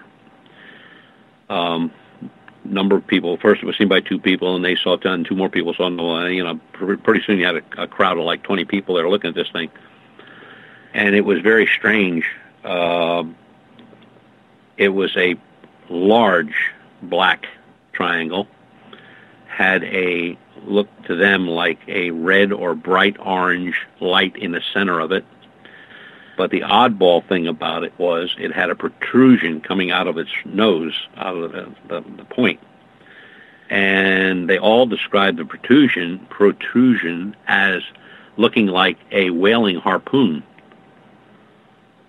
And I never heard anything like that, nor could I find any information on that. And then almost a year to the day later, same area, same shopping center, but instead of being in front of the shopping center, it was seen in back of the shopping center going over a mountain, which circumferences that whole area, the same craft with the protrusion sticking out the front. And there have been no reports since.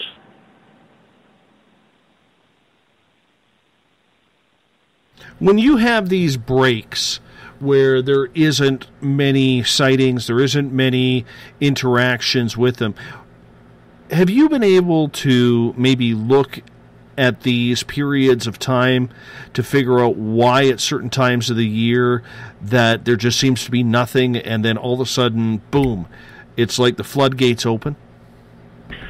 I tried to do that one time, but that was making me crazy, because we've had summers where lots of reports, and then we've had summers where there were hardly any reports.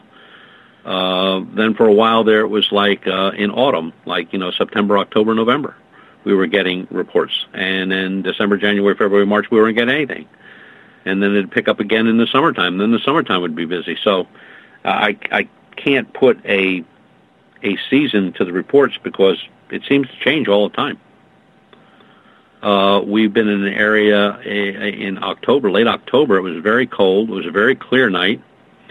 And it was myself, another one of my guys, and 2 police officers standing there. They weren't researching. They just came to drink our coffee and check up on us to make sure we were okay. And between the 4 of us, in a matter of about 5 hours, we saw 9 unidentified. And then when I turned around to the one trooper and I said, "Do you see these things often?" He said, "Oh, hell yeah, all the time." He said, "They're kind of late this year." He said, "Last year they were here in August," but he said, "So they're a couple months late." He said, "But they're back." I'm like, Jesus. I mean, he was talking about it so nonchalant, like it was almost a nightly occurrence. So I don't think there's a good time of year other than for star watches. The best time of year is when it's cold and clear out and you have, very low light. Summertime, not so good because, you got people doing stuff outside. You got fairs going on and people lighting up their backyards like Christmas trees. But, no, I've never really could put that together, that there was a certain time of year that we got more reports other than others, because, like, maybe this year we got them in early fall or we got them in late winter or whatever, and then the following year it's just the opposite. There's no rhyme or reason to it. I want to get to a question from Ron in the SOR Space Travelers Club on Facebook, and he is asking, does the investigation of UFOs get the same type of sensor readings such as EMF, and does infrared and full spectrum photography produce same types of photos? Simply want evidence to correlate its measurements. The infrared and the full spectrum cameras give us a much better photograph than we would get without that. The EMF detectors are basically for something that's been real low to the ground, 200 feet, 300 feet, 400 feet, somewhere around there, like a treetop or something. We're going to start using a drone with EMF detector attached to it, and see what it can transmit back to a computer to see if there is anything. Like, we can't climb all the trees, to see if something hovered over there, but when you do have a case like that where they said, well, it passed over the trees, that's the only way you're going to get something like that. But now, if it was something where it was a landing or people saw spots in their yard or indentations of or something that might have landed there, I mean, you can walk up an EMF detector and get a good reading. But we're also using gas analyzers now because we had a case where the guy said he just had this god-awful smell after this thing passed overhead. And it was still pretty pungent when we got there. And we looked around. We couldn't find anything that died or, anything like that, like an animal or anything like that. But it was a very alcoholish smell, like rubbing alcohol. And so we got gas analyzers now to go take with us when we go out, to check, even if the people didn't smell anything, to see if there is anything in the air. We are about 30 seconds away from going to break here on Spaced Out Radio. 2 hours down, 1 hour to go with Butch Witkowski from UFOcop.com. Butch comes on this show the final Monday of every month. This is his final Monday of 2016. We'll be right back after this break. The SOR Sightlines is a place for you to find answers to your strange experiences. Hi there, this is Mike Schmidt. If you have had an encounter with ghosts, UFOs, Bigfoot, ETs, or anything else that doesn't make sense, head to spacedoutradio.com and file a Sightlines report. All information you give is 100% confidential, and I will personally help you find the answers you need. SOR Sightlines, your answers are a click away.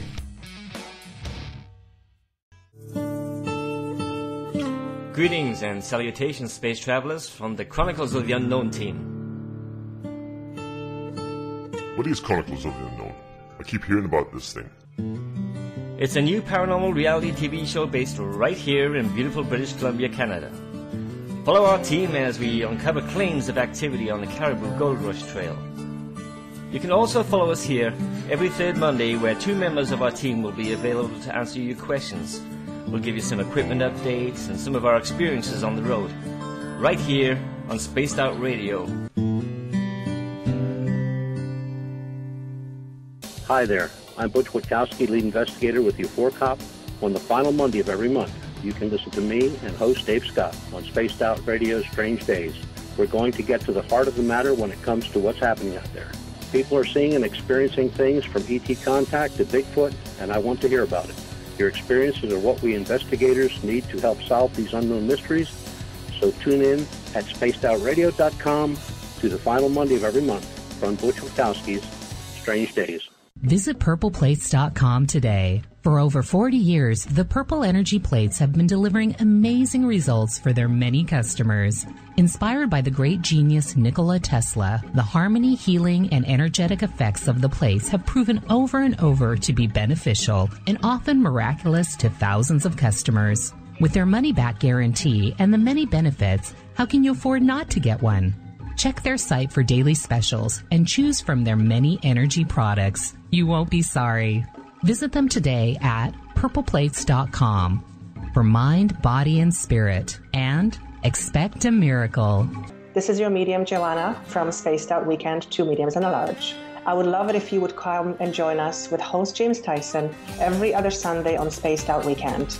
Together, we will take your calls and your questions live. Our goal is to provide you with a positive outlook on deep questions that you may have.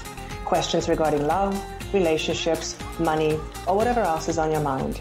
Come and check us out at spacedoutradio.com. Have you checked out the SOR Spacewire at spacedoutradio.com yet? Every day we post the latest stories regarding the weird, strange, and completely unbelievable. From cryptid and UFO sightings to the conspiracy world, we tackle it all. Hi there, I'm Eric Markham, Spaced Out Radio's news director for the SOR Spacewire. And if you have a story, I want to hear it. Email me at news@spacedoutradio.com. Patrolling the Pacific Northwest, We are always on the lookout for the strange and unassuming stories that real people are experiencing. Hi, I'm Vincent Zunza from Pacific North Weird. Me and Alexandra Sullivan have teamed to bring to you those odd stories that never seem to make it into the mainstream. Stories so weird that will leave you scratching your head wondering, is this real? It's as real as it gets with Pacific North Weird. You can watch our videos right here at spacedoutradio.com. Become more intimate and interactive with Spaced Out Radio. Join our Space Travelers Club with your new membership.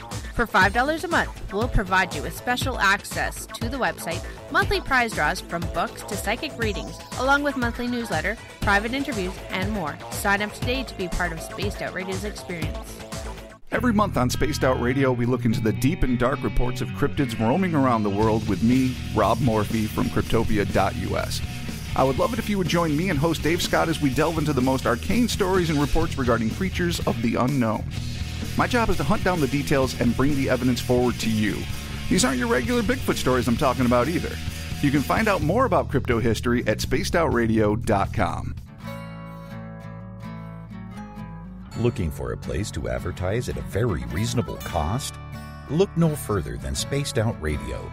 SpacedOutRadio.com has an advertising tab that you can click to check out our daily, weekly, and monthly packages to play on the radio, or our website including social media.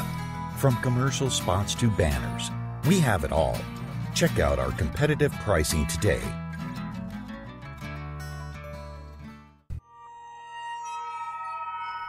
You hear footsteps in the empty room above you. A rocking chair begins rocking by itself. Don't be afraid of the things that go bump in the night. Reach for Spirit Storybox, the iPhone app the Huffington Post UK called the only ghost hunting app you will ever need. Spirit Storybox. The spirits are telling their stories. Are you listening? Strange creatures lurking in the night, the sounds of wood knocking in the forest, odd happenings right out of a fictional world. These are the reports I love. Hi there, this is author Ronald Murphy, and I would love it if you join me and Spaced Out Radio host Dave Scott the second Wednesday of every month on our journey into the unknown land of cryptozoology at spacedoutradio.com. From Mothman to Frogman and everything in between. Hey, they don't call me the crypto guru for nothing. Did you know that Spaced Out Radio runs 7 days a week? Hi, it's James Tyson from Spaced Out Weekend. Every Saturday and Sunday night, starting at 9 p.m. Pacific, midnight Eastern, you can join me and my guests for some great chatter about what's going on out in the universe, or even in that dark part of the basement you really don't want to go back into. Well, let's find the answers to your experiences together. So come on up to Uncle Jimbo's cabin on the weekend. For more information, look us up at spacedoutradio.com.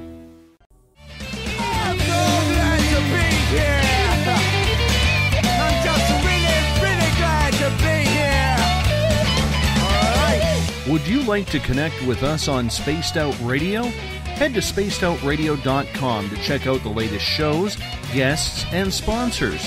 And don't forget to sign up for the Space Travelers Club. You'll find all you need at spacedoutradio.com.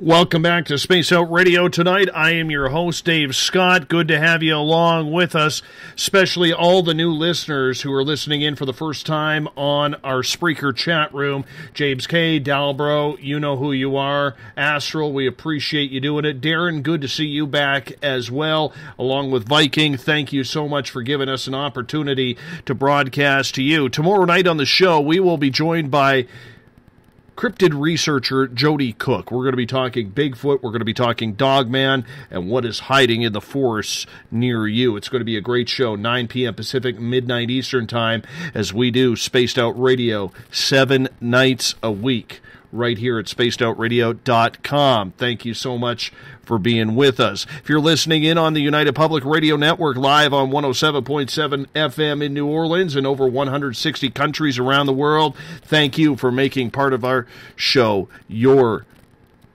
listening enjoyment. I appreciate that. And if you're listening in on Revolution Radio, the Double R Machine is a donation station financed by you, the valued listener. Do us a favor, head over to freedomslips.com and donate today. Bill Cardwell has set the password for the SOR Space Travelers Club for tonight. Anti-Zero Phlegmatic. Anti-Zero Phlegmatic is your password. I'm not saying it again.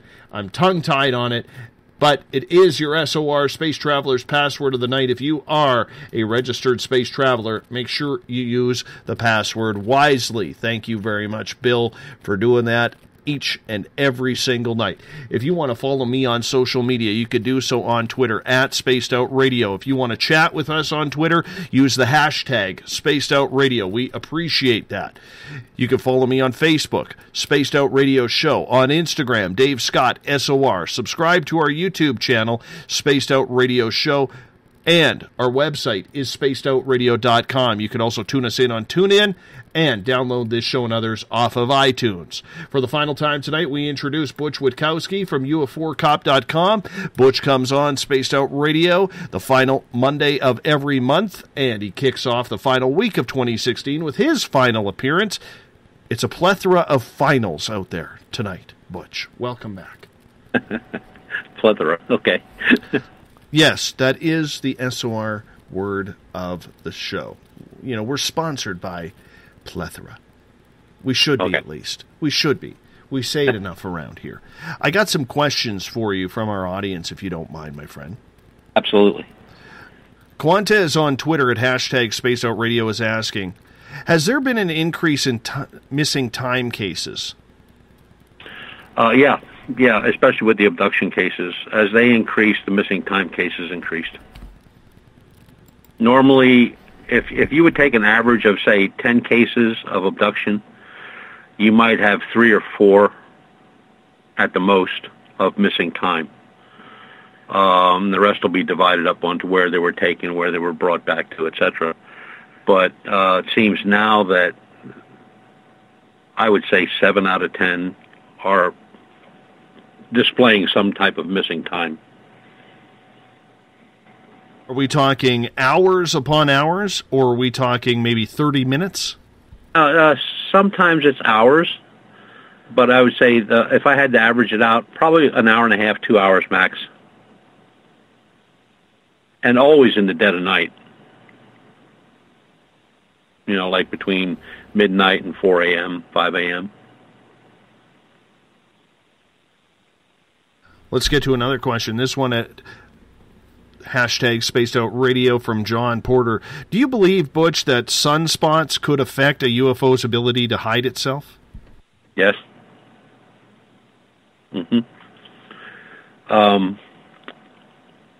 Over a period of just the last few years, maybe 4 or 5 years, there have been a lot of craft seen in thunderstorms, astro events like sun flares, solar flares. I don't know why that is, and astrophysicists don't know either. So, but yeah, they can. And I'll tell you another thing that's weird. When the cell phone cameras went over 5 megapixels for, taking a picture, many lens flares from those cameras. If you go and you get one of the older phones that had like a 2 megapixel camera, you very seldom ever got a lens flare on the camera. And that's weird too. And then if you go to some of them now are like 10 megapixel or above, they don't get lens flare. And I don't know if that just has to do with the type of lens they're using, or if the internal workings of the lens, of the camera and the lens, are shielding the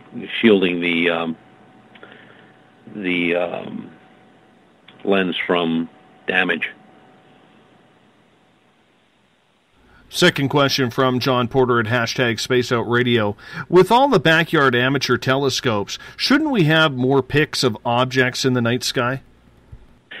Well, yeah, there are a lot of backyard telescopes, but a lot of those backyard telescopes are of the cheaper variety that don't accept the camera.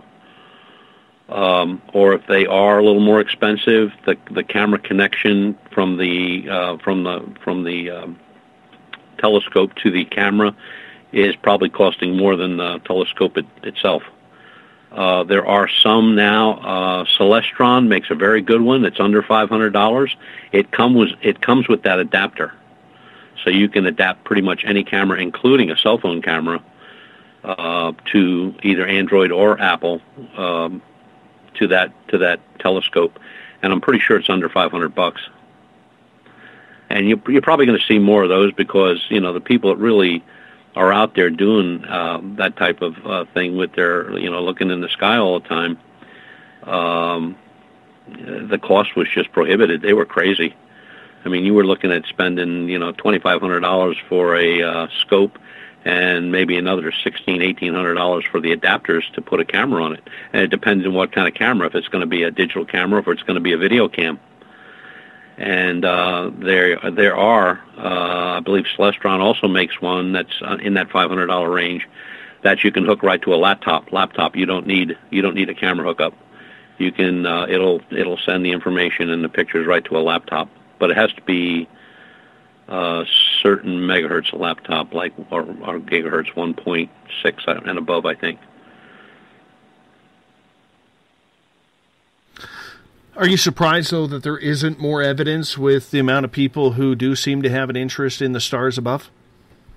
They pretty much are null and void when it comes to ufology. I had a case years ago where I got a hold of an astro club in the county I live in, and all I asked them was, did they, because they had a Star Watch going on, that's why I called them, of a light, could have been a meteor, bolide, could have been anything, and they never got back to me. And I sent them 3 emails, and finally they sent me an email back and said, we don't deal in the pseudosciences of ufology. I went, oh, okay, goodbye. They're seeing a lot more than they want to talk about. Butch, for people who are staring up at the stars and they want that UFO sighting so bad, I remember being that way as well until my personal experiences started. What is the difference between a UFO and what people would deem as satellites? Well, UFOs are very fast. I mean, they're not slow. A satellite, or a slow walker, is what the Air Force calls them, is extremely slow. I mean, you can sit in your chair and, drink a beer and watch it cross, in front of you. With a fast walker or an unidentified, I mean, that thing zips across from here to there in a matter of less than a second. And satellites don't stop, where an unidentified will stop. Maybe it'll drop, maybe it'll shoot straight up, maybe it'll change color, maybe it'll change direction. Most often they zigzag. They do maneuvers that a satellite wouldn't do because a satellite's in orbit, so it's just following the same path every day.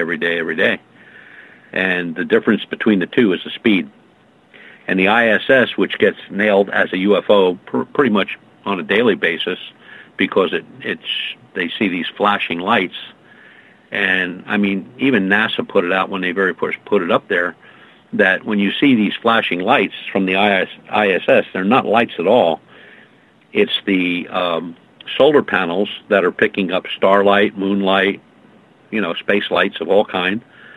And those things are gold-colored, so, they change colors when something hits them. So when you look up and you see something that's got green and blue and red and green and blue and red or pink or orange or whatever, that is the ISS, and it's moving very slow.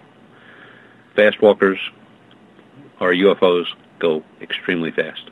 They've been clocked at anywhere from 30 to 45,000 mile per hour That's a lot.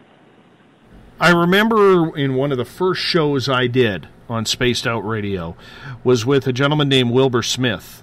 He's an investigator out of Washington, D.C., and he literally films UFOs over the Capitol almost every single night. And the one thing that he stated to me on this show was that a lot of people need to remember satellites don't have lights on them. Right. And that is a big misconception for a lot of people. And if you do enough stargazing to see the satellites, they're all moving at the same speed. Mm-hmm. You know, so if you see one moving a little bit faster or a little bit slower, would that be what you would tell people, amateur stargazers or amateur ufologists, to look for? Yep, the speed is what it is. I mean, there's a program. You can get it right off of NASA's website. There's a program that'll show you every satellite and the where it's at, what time of day, where it's going to pass over, what orbit it'll be in, who the satellite belongs to. It gives you all that information. And if you and it'll show you the position of the ISS 24/7. Star maps. If you're going to really get out there and do a star watch, get yourself a star map. They're about $5. You can buy them anywhere on eBay. You can buy them in any bookstore. Get a star map and get that program, which you can load onto a phone. You can put it on an iPhone. You can put it on an Android phone or tablet. You can put it on your laptop or your computer, and you can watch them. And if it says like at 19-15 hours, this particular satellite's going to go over northwest Philadelphia, and you live in northwest Philadelphia, you're going to see it. Yes, it looks pretty cool. I remember a couple of years ago, we actually watched the International Space Station fly over, literally right over top of my house, and there was a rocket that was due to dock with it in about a day, flying right behind it. It was actually an amazing, amazing thing to see. So it is up there, and you can't really miss the big, bright white orb. But when it comes to looking for UFOs in the sky, I think people are naturally assuming that they're going to see that black triangle, or they're going to see that spacecraft that is going to be doing zigzags in the sky. Not a lot of them do that. No, what you normally see is, if you would take a chalkboard and step back to the end of the classroom and have somebody go up there and just take a piece of chalk and just tap it, and you get that little white mark, that's what you're going to see, a little pinpoint of white light. Sometimes red, but most times white. And that thing, you can't miss it. I mean, it's moving so fast, and it's not going on a straight path. It's zigzagging, it's weaving up and down. Some of them will stop. Some of them will shoot straight up into the stars. Some of them will stop and go in reverse. Some drop. Some will make a U, be going zigzagging, and they'll stop, and they'll make a big U and come back up and continue on. There's no rhyme or reason to them in their maneuvers, but they're very easy to spot, because everything else in the sky, even though the sky is moving, of course the Earth is moving, you have something that sticks out because it's moving faster than everything else is. That's not ours. That's our space brethren. Out for a test drive, maybe. Question from Ron in the SOR Space Travelers Club. He is asking, he says, in typical Canadian fashion, sorry, may have been covered already, but what is the Vatican watching for with their Lucifer telescope? What are they hiding? Oh, I'm sure they're hiding a lot. You got to remember, they're the only, I guess they are the only religion that acknowledges spacecraft and aliens. Now, I'd really like to go down into the Vatican catacombs in their libraries and see what they got down there, but I don't think that's going to happen.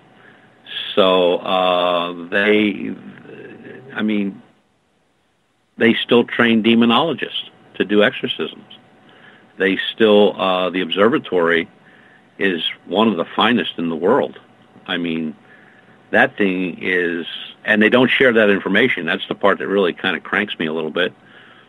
they might come upon a new star or a new solar system or new this or new that. They don't tell anybody about it. That's their business. That's their stuff. They're not hooked up to any government. That's their deal. So, and I can't even get a discount on seeing anything, and I'm a Roman Catholic. Why do you think they named it such a controversial name like Lucifer? You know what? I have no idea. I went to Catholic school all my life, and anything that was to be not understood had something to do with Lucifer or 666 or demons or devils or fallen angels. It was always something like that. But the one I was scared of was the one nun with ruler. Fell on my hands. Mm-hmm. It just seems a little odd.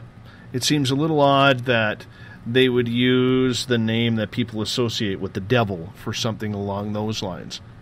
Because many people in religious believe that any type of space brethren or sisterhood is of a demonic nature. Mm-hmm. Well, getting back to the number 33, 1/3 of the angels cast out of heaven was 33. So is 33 like 666? Is that a mark of the demon? Don't know. And the secrecy of the papal secrecy of their astronomy setup is, they don't even allow visitors in there. I mean, that's manned by, their people, and that's it. There's if you want, there's any observatory in this country you can go visit. I don't care where it's at. You can't visit theirs. So what are they looking at? Or what's so important out there that they won't share it with anybody else? Well, something in the catacombs that definitely is a secret. God, yeah. Somebody said, if you had the chance, where would you like to go in the world? And I often say, I'd love to get into the Vatican library downstairs in the catacombs. Boy, I'd have a field day down there. Well, don't they believe that John the Baptist's body is buried under the Vatican? And it's in those catacombs? Yeah. Mm-hmm. I think I read that in Dan Brown book or something.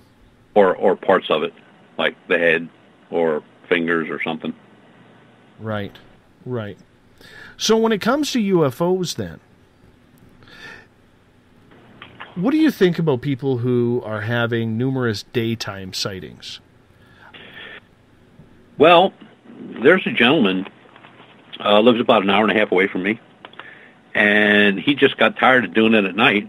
And what he does is he hooked up 2 tripods with a bar across the top, and he has 3 cameras on it, all wide-angle lens.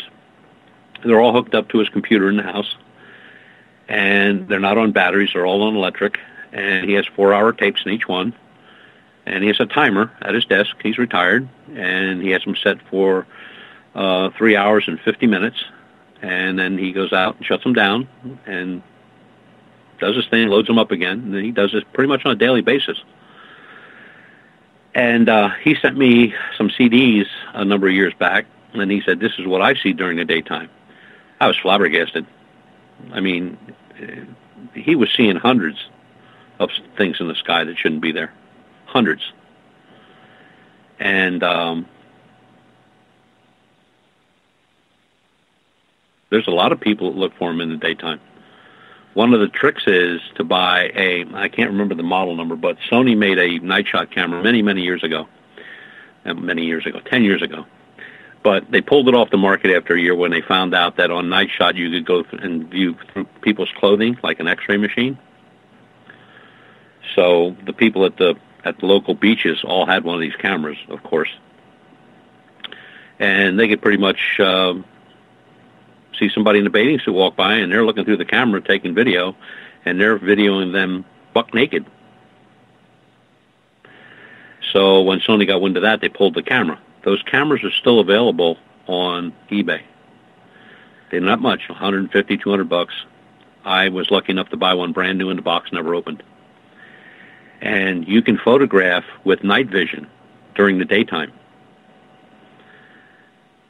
there's a pin hole in the lens cover, and you got to leave that on or you'll destroy the intensifier tube. And you just set it on night shot, and you're filming during the daytime in infrared, just like you would at night. And a lot of people do that, and they get some fantastic video. Do you think it's easier to spot them in the daytime than night? I have not personally had any luck with daytime. Daytime, what you'll see at daytime will be a darker. It'll still have that pinpoint look, unless it's closer to the ground, closer to Earth. It'll still have that pinpoint look, or it will be like a dark line. It'll be thin. It'll be almost black, and it'll be moving just as fast. And it'll be high in the sky.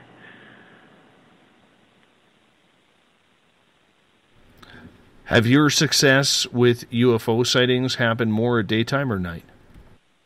Mostly night. I had a couple daytime sightings. My first one was a daytime sighting, and I had 3 or 4 after that, but most of the sightings have been at night. And it's much easier to see them at night than it is at daytime, unless you have a sighting like I had the first time where the thing was 300 foot long, and it was only 1,500 feet above the ground. Then it's a little different. But the best time is a cool, clear night with clear sky and low light and pollution, and you're going to see a lot of stuff.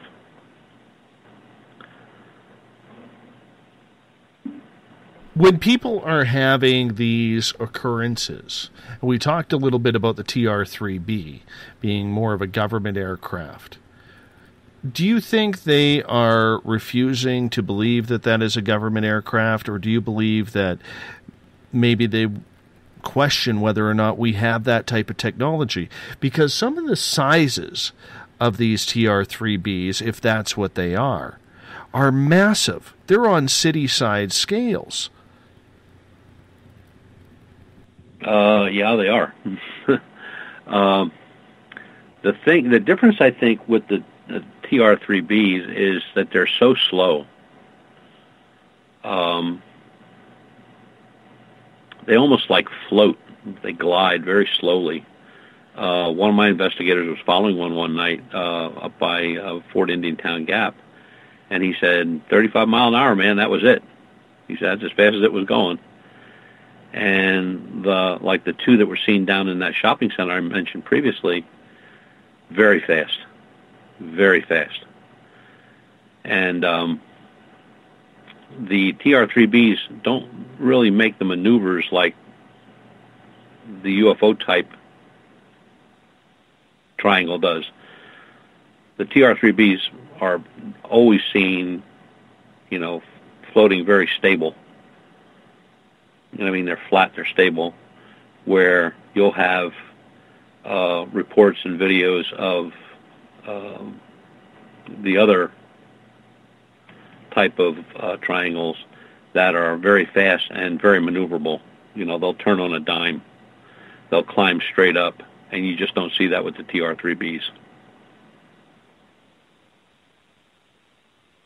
Have we ever clocked it? Do we know where they are stationed? Do you think they're at Area 51? I think they're at a lot of bases. They've been in production for quite a while, and I think that your larger, the more secretive bases where they have test equipment and test types are where those things are housed. Florida, Nevada, Utah, New York State. That's where they've been seen a lot. We've seen a couple in Pennsylvania. And we have large bases here in Pennsylvania. And the last one I read about was seen in Maryland. And you have the Aberdeen Proving Grounds in Maryland, so it makes sense that something like that could be there. And then there's a smaller version of the TR-3B, and it doesn't really have a name, but it's actually a drone. and that's controlled out of Florida. But they're basically based, I believe, in Texas. But they're smaller. Let's move on to the cryptid world for All right. for 2016. Was this a year where we had a lot of different sightings? Because we have a lot of people out looking for Bigfoot. However, 2016 really seemed to be the year of Dogman. Yeah. It's funny, when you get, like, where we're investigating these bipedal canines, and again, not in any way, shape, or form are they the same as the reports of a dogman because of the size, the coloring, the way the animal acts. They're seen in way western Pennsylvania and Ohio. You mentioned you're going to have Jody Cook on tomorrow night. Jody really is the guy to talk about dogmen because that's really out in his area in that Ohio, western Pennsylvania. And he's written some good books on it. Our bipedal does not leave that. We have no reports, historical or up-to-date, of the bipedal canine that we've been investigating outside of our lichen loop, which is central Pennsylvania, very heavily wooded state parks and game lands. And from the reports I've read about the dogmen out in western Pennsylvania, Ohio, and that area, West Virginia, they're seen in a variety of areas. You know, they're seen digging in trash cans, walking down streets, hanging around railroad tracks, parks, you know, regular parks that you would go to with your kids, where we do not have that with the bipedal. The bipedal just stays in its own little realm in that lichen loop, and even the couple we had that were outside the lichen loop proved to be, well, in one case it was a black bear, in another case it was a hog. So they just stay where they are, and the dogmen are more west, you know, and out toward Michigan, of course, Wisconsin, that area. But I can't find anything that matches between the two of the bipedal canine that we're looking for and dogman. And you know, before 1987, there were very rarely that I can find any reports of dogman. And then when the book The Beast of Bay Road came out by Linda Godfrey, that's when all these reports started really coming in. And I don't know if the book had anything to do with that or not. But Linda does a lot of research on that, and she gets a lot of reports. And it's just a big difference between the two creatures. You know, in not only in size, but like I said, color, the way they act. When they're encountered, nobody's, you know, they don't have a feeling of dread like they do with this creature. So there's a difference there somewhere. And then again, you know, they're the same color. They're either very dark brown or black. Where with dogmen you have fluffy fur. They could be white. They could be tan and white. They could be anything, just like a dog, you know, like a German Shepherd would be, or any large dog. And I guess there's a researcher out in, I don't know if he's in western Pennsylvania, he might be in West Virginia, who's looking at feral dogs as maybe the dogman sightings. And I guess in the area he's in, I'm pretty sure it's West Virginia, southern West Virginia, where he's got a lot of feral dogs, and they're very large dogs, and they run in packs. Where here in the areas where we have these creatures, we have large packs of coy wolves. So there's a difference, but we'll just keep looking for what we're looking for, I guess. I do want to touch on the werewolves here for a second, but why do you think people have strayed away from Bigfoot and moved over to Dogman? Well, it's like I said, you know, it was only a few years ago. You know, you had a lot of frustrated researchers with Bigfoot. I mean, they weren't getting anything, they weren't finding anything. They weren't getting any evidence of any kind. And then when Melba Ketchum said that she had DNA, and then that was shot down. I mean, everything that they brought forward was just kind of shot down. And I guess they just kind of got discouraged.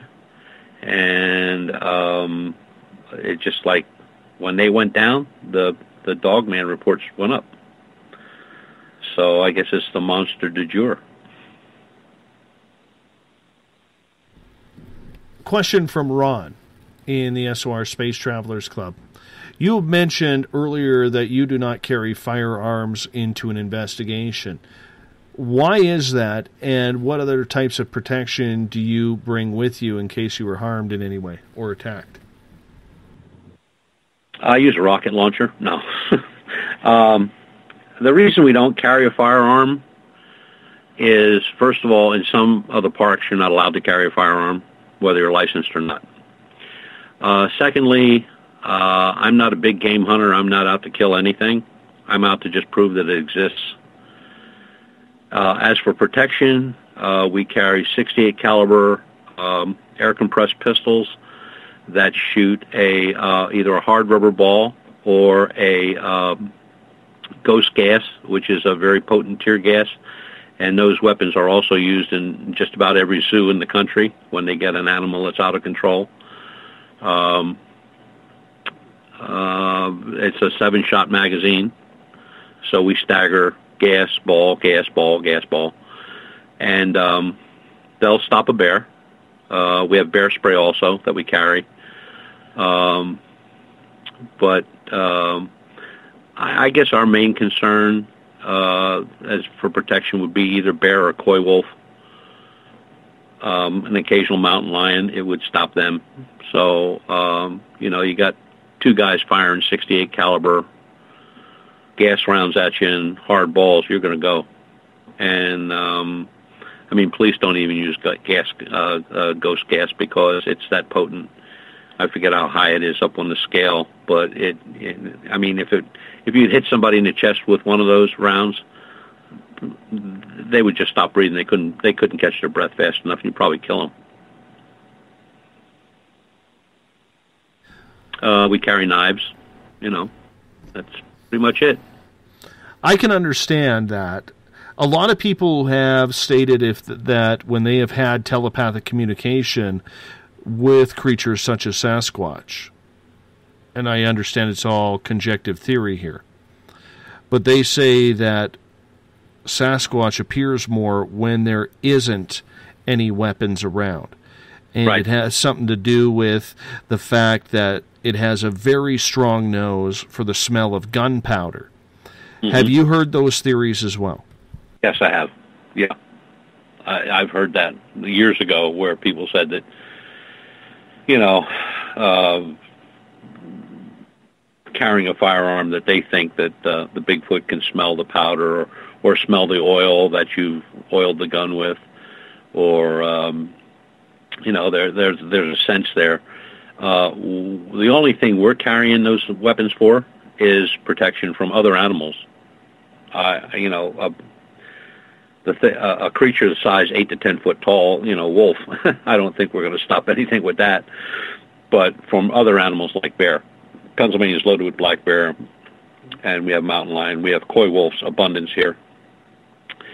So, and with coy wolves, you know, if you're facing two of them down in front of you, there's like 6 or 7 behind you, so you want to be able to handle that. And I know guys that go out and they carry a spear. A spear. They don't carry a bow and arrow or anything else. They got maybe a knife on their hip and a spear. And that's only for, you know, if they run into a hog or any type of animal that could come chase that animal. All they got to do is put the spear down and let them run into it. But like I said, I'm not a big game hunter. I gave up hunting many years ago, and I'm not out to kill anything. I just want to prove it exists. That's all I want to do, whether it's by cameras or whatever. I'll take anything right at this point. Two comments from our listeners here. This one comes from at hashtag Space Out Radio by John Porter. He says, carry a picture of Hillary. There will be plenty of bare Bigfoot scat left behind. I think that's funny. I'm having a good laugh with that. And Viking in the SORs or in the Space Out Radio chat room on Spreaker, he is saying that Bigfoot senses aggression more than anything. Would you agree with that? Yes, I do. When I started looking at Bigfoot, and that was basically for giggles because I was no Bigfoot researcher, and still I am not. But I was looking for attacks or where people were injured or animals were killed or anything like that. And I couldn't find any that had any validity to them. And the thing is that whenever people are discussing a Bigfoot encounter, it's always walking away from them. It's not coming toward them. It may peek around a tree and take a look at them, but it just basically walks away. And it's a non-aggression type thing with them, I think. And these guys that run through the woods with torches and shotguns and rifles and all that stuff, the only thing that's going to happen there one of these days is somebody's going to trip and shoot one of their own people. And, I mean, I can't remember what state it is. Is it Washington or Oregon where it's a law you can't shoot a Bigfoot? Certain counties of Washington State. No. So, you know, if that was the case, you know, the only way we were ever going to prove they exist was to kill a bunch of them. You would think by now that it would have happened. And I particularly like the stories where they you know, some guy puts on there, he saw Bigfoot and he shot him 5 times in the chest with a 30-06 rifle and it just walked away laughing. I'm like, what's this guy smoking? I just don't see any sense to killing either one of these, any one of these animals. I mean, if you can prove it by photographs or prints or other evidence like scat, hair, bone from something they chewed on or anything like that, that's fine. I don't need to go out and kill it to prove that. I mean, you can prove it with all the other stuff. Do you think there is some big hidden conspiracy as to why we haven't proven the existence with so much evidence? Well, there's really been no conclusive evidence. I mean, everything that was ever put forward, footprints, how many people hoaxed those things, hair samples turned out to be nothing. DNA samples turned out to be nothing because they had no control subject. So there has been no evidence, no body, no evidence, no DNA, no good photographs, nothing in 50 years. Why, I have no idea. When it comes to Bigfoot, there are a lot of people who have experiences regarding rock throwing, sounds like clicking, any type of communication. When you're out in the wilderness and you're in a place where you are frequenting, and I'll tell you the reason why I'm asking this is near me, about an hour's drive away, there's an old mine shaft that I have been tipped off by local First Nations that I need to go check out because there is a plethora of Bigfoot activity near that old mine shaft. Problem is, it's filled with grizzly bears and cougars that like to roam around the area too. When you go into an area, say, that active with wild animals, I understand the weaponry that you're carrying. You're not carrying guns or anything like that. Are you making a lot of noise to make your presence known? Are you going in silent? Obviously, you're going in with more than 1 or 2 people. We take a minimum of 4. 2 of those folks are armed, and the other 2 are going to do the looking. a guy gave me a trick a long time ago, and when it came to doing, walking into caves and stuff like that.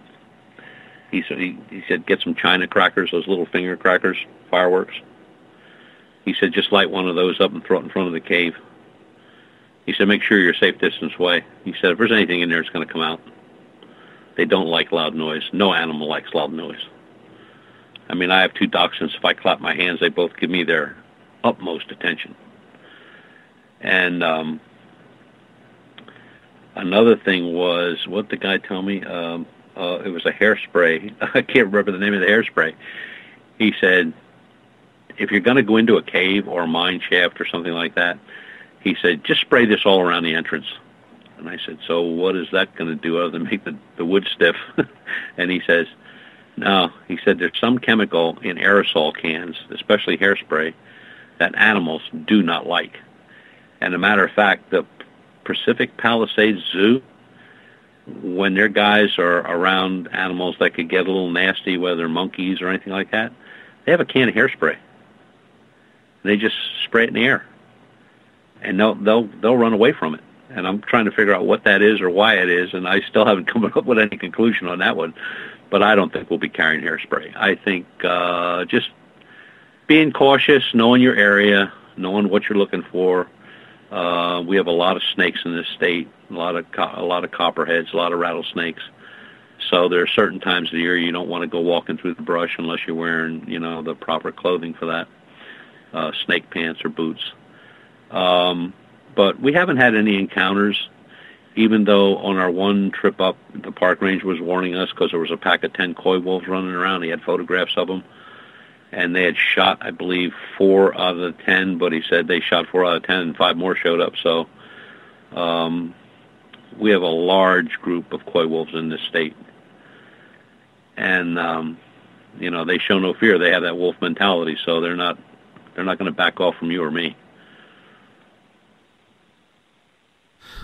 So when you have these areas that you were investigating and you get a call out because maybe some hunter, hiker, or whatever has had an experience there, have you ever dealt with missing persons in those areas where, say, you have an experienced hiker that just disappears?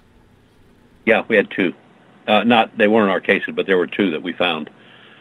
One was a 70-year-old hunter that was hunting it from the same cabin for many, many years. And I guess he had kind of a small form of dementia, and he got lost. And they found him about a week later. He froze to death. He was going in the wrong direction. And the other one was also a hunter that fell out of a tree stand, and one of his hunting arrows pierced a vein in his leg, and he bled out. Those are the only 2 missing persons I know of that I could find.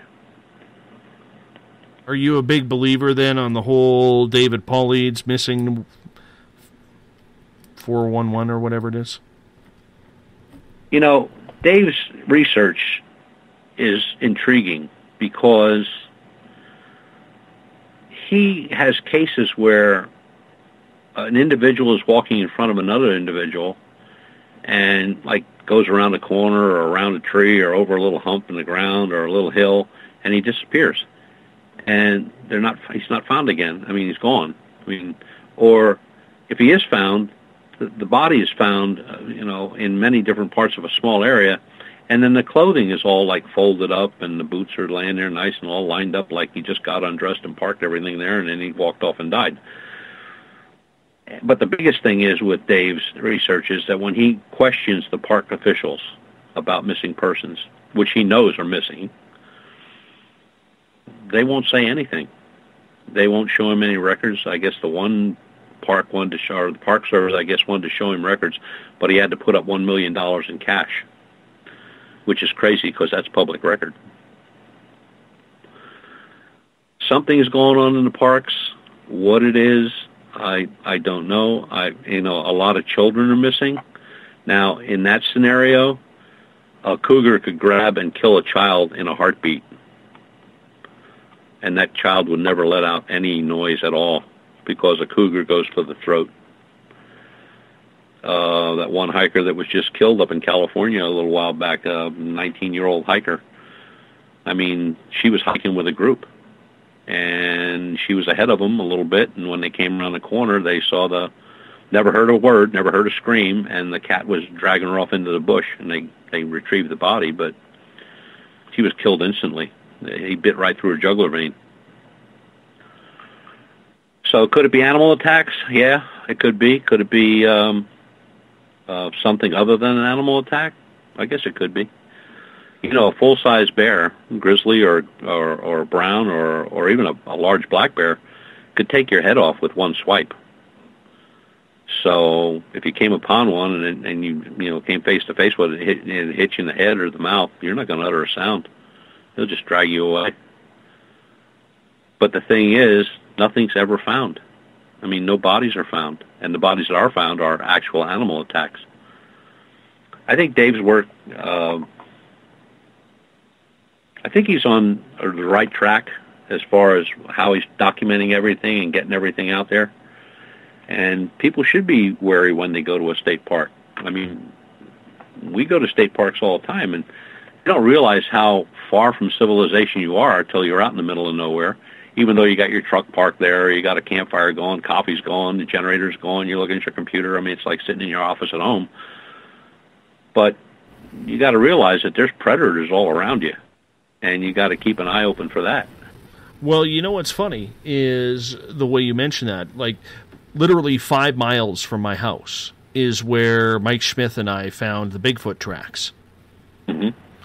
And we literally walked into that forest off the logging road about 150 feet.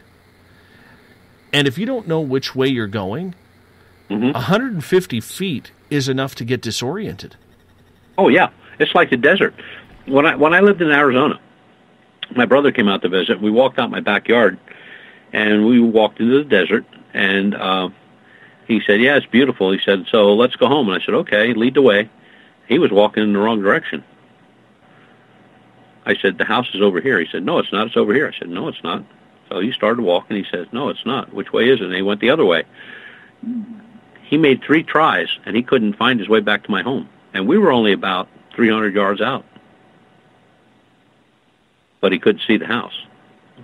You know, as long as you got a landmark, and that's very important for anybody that's going on any type of research in the woods, you need a landmark. I mean, I don't care if you're going to drop popcorn or whatever you're going to do. You do something, but you better know your landmarks because you can get lost real quick, real fast. New listener James in the Space Out Radio chat room on Spreaker has an interesting comment when we were just talking about children disappearing in the forest. He says, some children disappear and come back days later, not cold, not hungry, not tired or dirty or bruised, and found in a place that was searched many times and no memory how they got there. Oh, yeah. That's happened quite a bit. Yeah. There was a case last summer or the summer before in the Pine Barrens in New Jersey, okay, where a little tyke got lost, 5-year-old, and they had a search team out that was unbelievable. They had quite a few hundred people out looking for this kid, and they couldn't find him. And then they were probably doing their last search before they were just going to make it a recovery, and the kid walked out of the woods. He didn't remember anything. He wasn't beat up, marked up. It looked just like he left 10 minutes ago, and here he comes, and it was a 3-day search, and they couldn't find him. And the Pine Barrens is not that big. And they couldn't find him by helicopter, horseback, whatever all they were using. They had no trace of that kid. And he just came walking out of the woods. He didn't remember anything. He didn't remember how he got lost, where he was. All he kept doing was yelling for his dad, and his dad was on the team, and, you know, he asked him where he was. He said, I don't know. He didn't know nothing. It was like his mind was blank for 3 days. So that's where I would like to take a child into, like, a regression therapy. Mm-hmm. Yeah, I guess. Yeah, that would probably help out, but I don't know what became of that case. But it's sad that a lot of the people that go missing in these parks are not guys your size or my size, No 6'1", 260 pounders. They're usually children or frail women. Why that is, I have no idea. Can they be easily snatched? Can somebody grab up on them faster than they could grab up on a guy like me? Possible. But, you know, the thing is, like, the bodies are never found. That's the part that's very or the clothing. Or the like I said, the kid's being followed by his father. The kid walks over a little ridge, and the father gets there, and the kid's nowhere to be found. There's no clothing. His backpack isn't there. I mean, he's just gone. Just gone. And you know, I commend Dave for his work, because he's been at it a long, long time, and he's amassed so much research. I mean, I know people get down on him for writing books about it, but hey, you know, he's got to fund his research somehow. I'm fortunate enough to fund mine by myself, but I mean, let's face it, it takes money for equipment. It takes money for a vehicle. It takes money for gas. It takes money for lodging. It takes money for all these fancy tools we drag out in the middle of the woods and out in sky watches and reports. But Dave's a good guy. I hope he gets an answer soon. But he won't come on this show. Why? Because I haven't bought his book and I haven't read it. Therefore, I'm not qualified to be an interviewee of his. Oh, okay. That simple. That's weird. Mm-hmm. Agreed. That's just his words, not mine. That is just weird. Hey, my friend, we only got about a couple minutes left with you as we wrap up the year. Tell us what 2017 is going to bring for Butch Witkowski and UFO Cop. Well, we are going to be adding on some pieces of equipment, like a larger drone, a tracked vehicle, which is about 3 foot long, which we can send in the caves. We'll have cameras and stuff on it. And we're going to be expanding our search areas this year, and hopefully get into some other areas that we couldn't get into before, and a couple places that are sealed up that we're going to get into because we found a way to do it legally. And we always knew the way to do it illegally. But that and maybe putting on a couple more researchers here in the state of Pennsylvania. But as long as the stuff keeps coming in, we're going to be out there. Mm-hmm. Me too, man. And I want to say on behalf of Mike Schmidt and myself, it's really nice as we start to investigate the forests and everything in this area to have someone like you, Butch, who is very much available to anybody to talk with and to give us the pointers that we need to do the investigation right. You know, we really do appreciate that on this end, my friend. We really do. Well, I always said, you know, if anybody's got a question, they know how to get a hold of me, and if they can't get a hold of me, they can get a hold of me through you. But you know, our research is open to anybody. Our techniques are open to anybody. There's no big secret about what we do or how we do it. You know, anybody needs help with anything, all you got to do is get a hold of me. We'll help them. My friend, I'm going to get you to hold on because I got to wrap this thing up here. If you're listening in on the Spaced Out Radio side, you hear Mr. Ron Bumblefoot Thal, formerly of Guns N' Roses, currently of Art of Anarchy. He rocks us in and out of every Spaced Out Radio episode. The Guitar God is the official music of SOR. We want to thank Butch Witkowski for coming in tonight. Check out his website, uforcop.com. That's uforcop.com. Great information on that site. Butch is with us the final Monday of every month. Our next chance with him will be Monday, January 30th of 2017.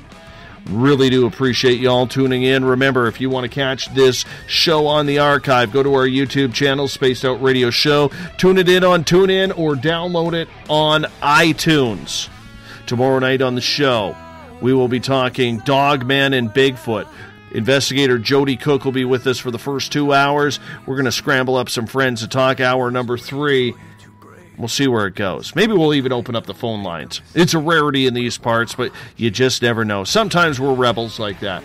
Good to have you all with us. We will talk to you tomorrow night.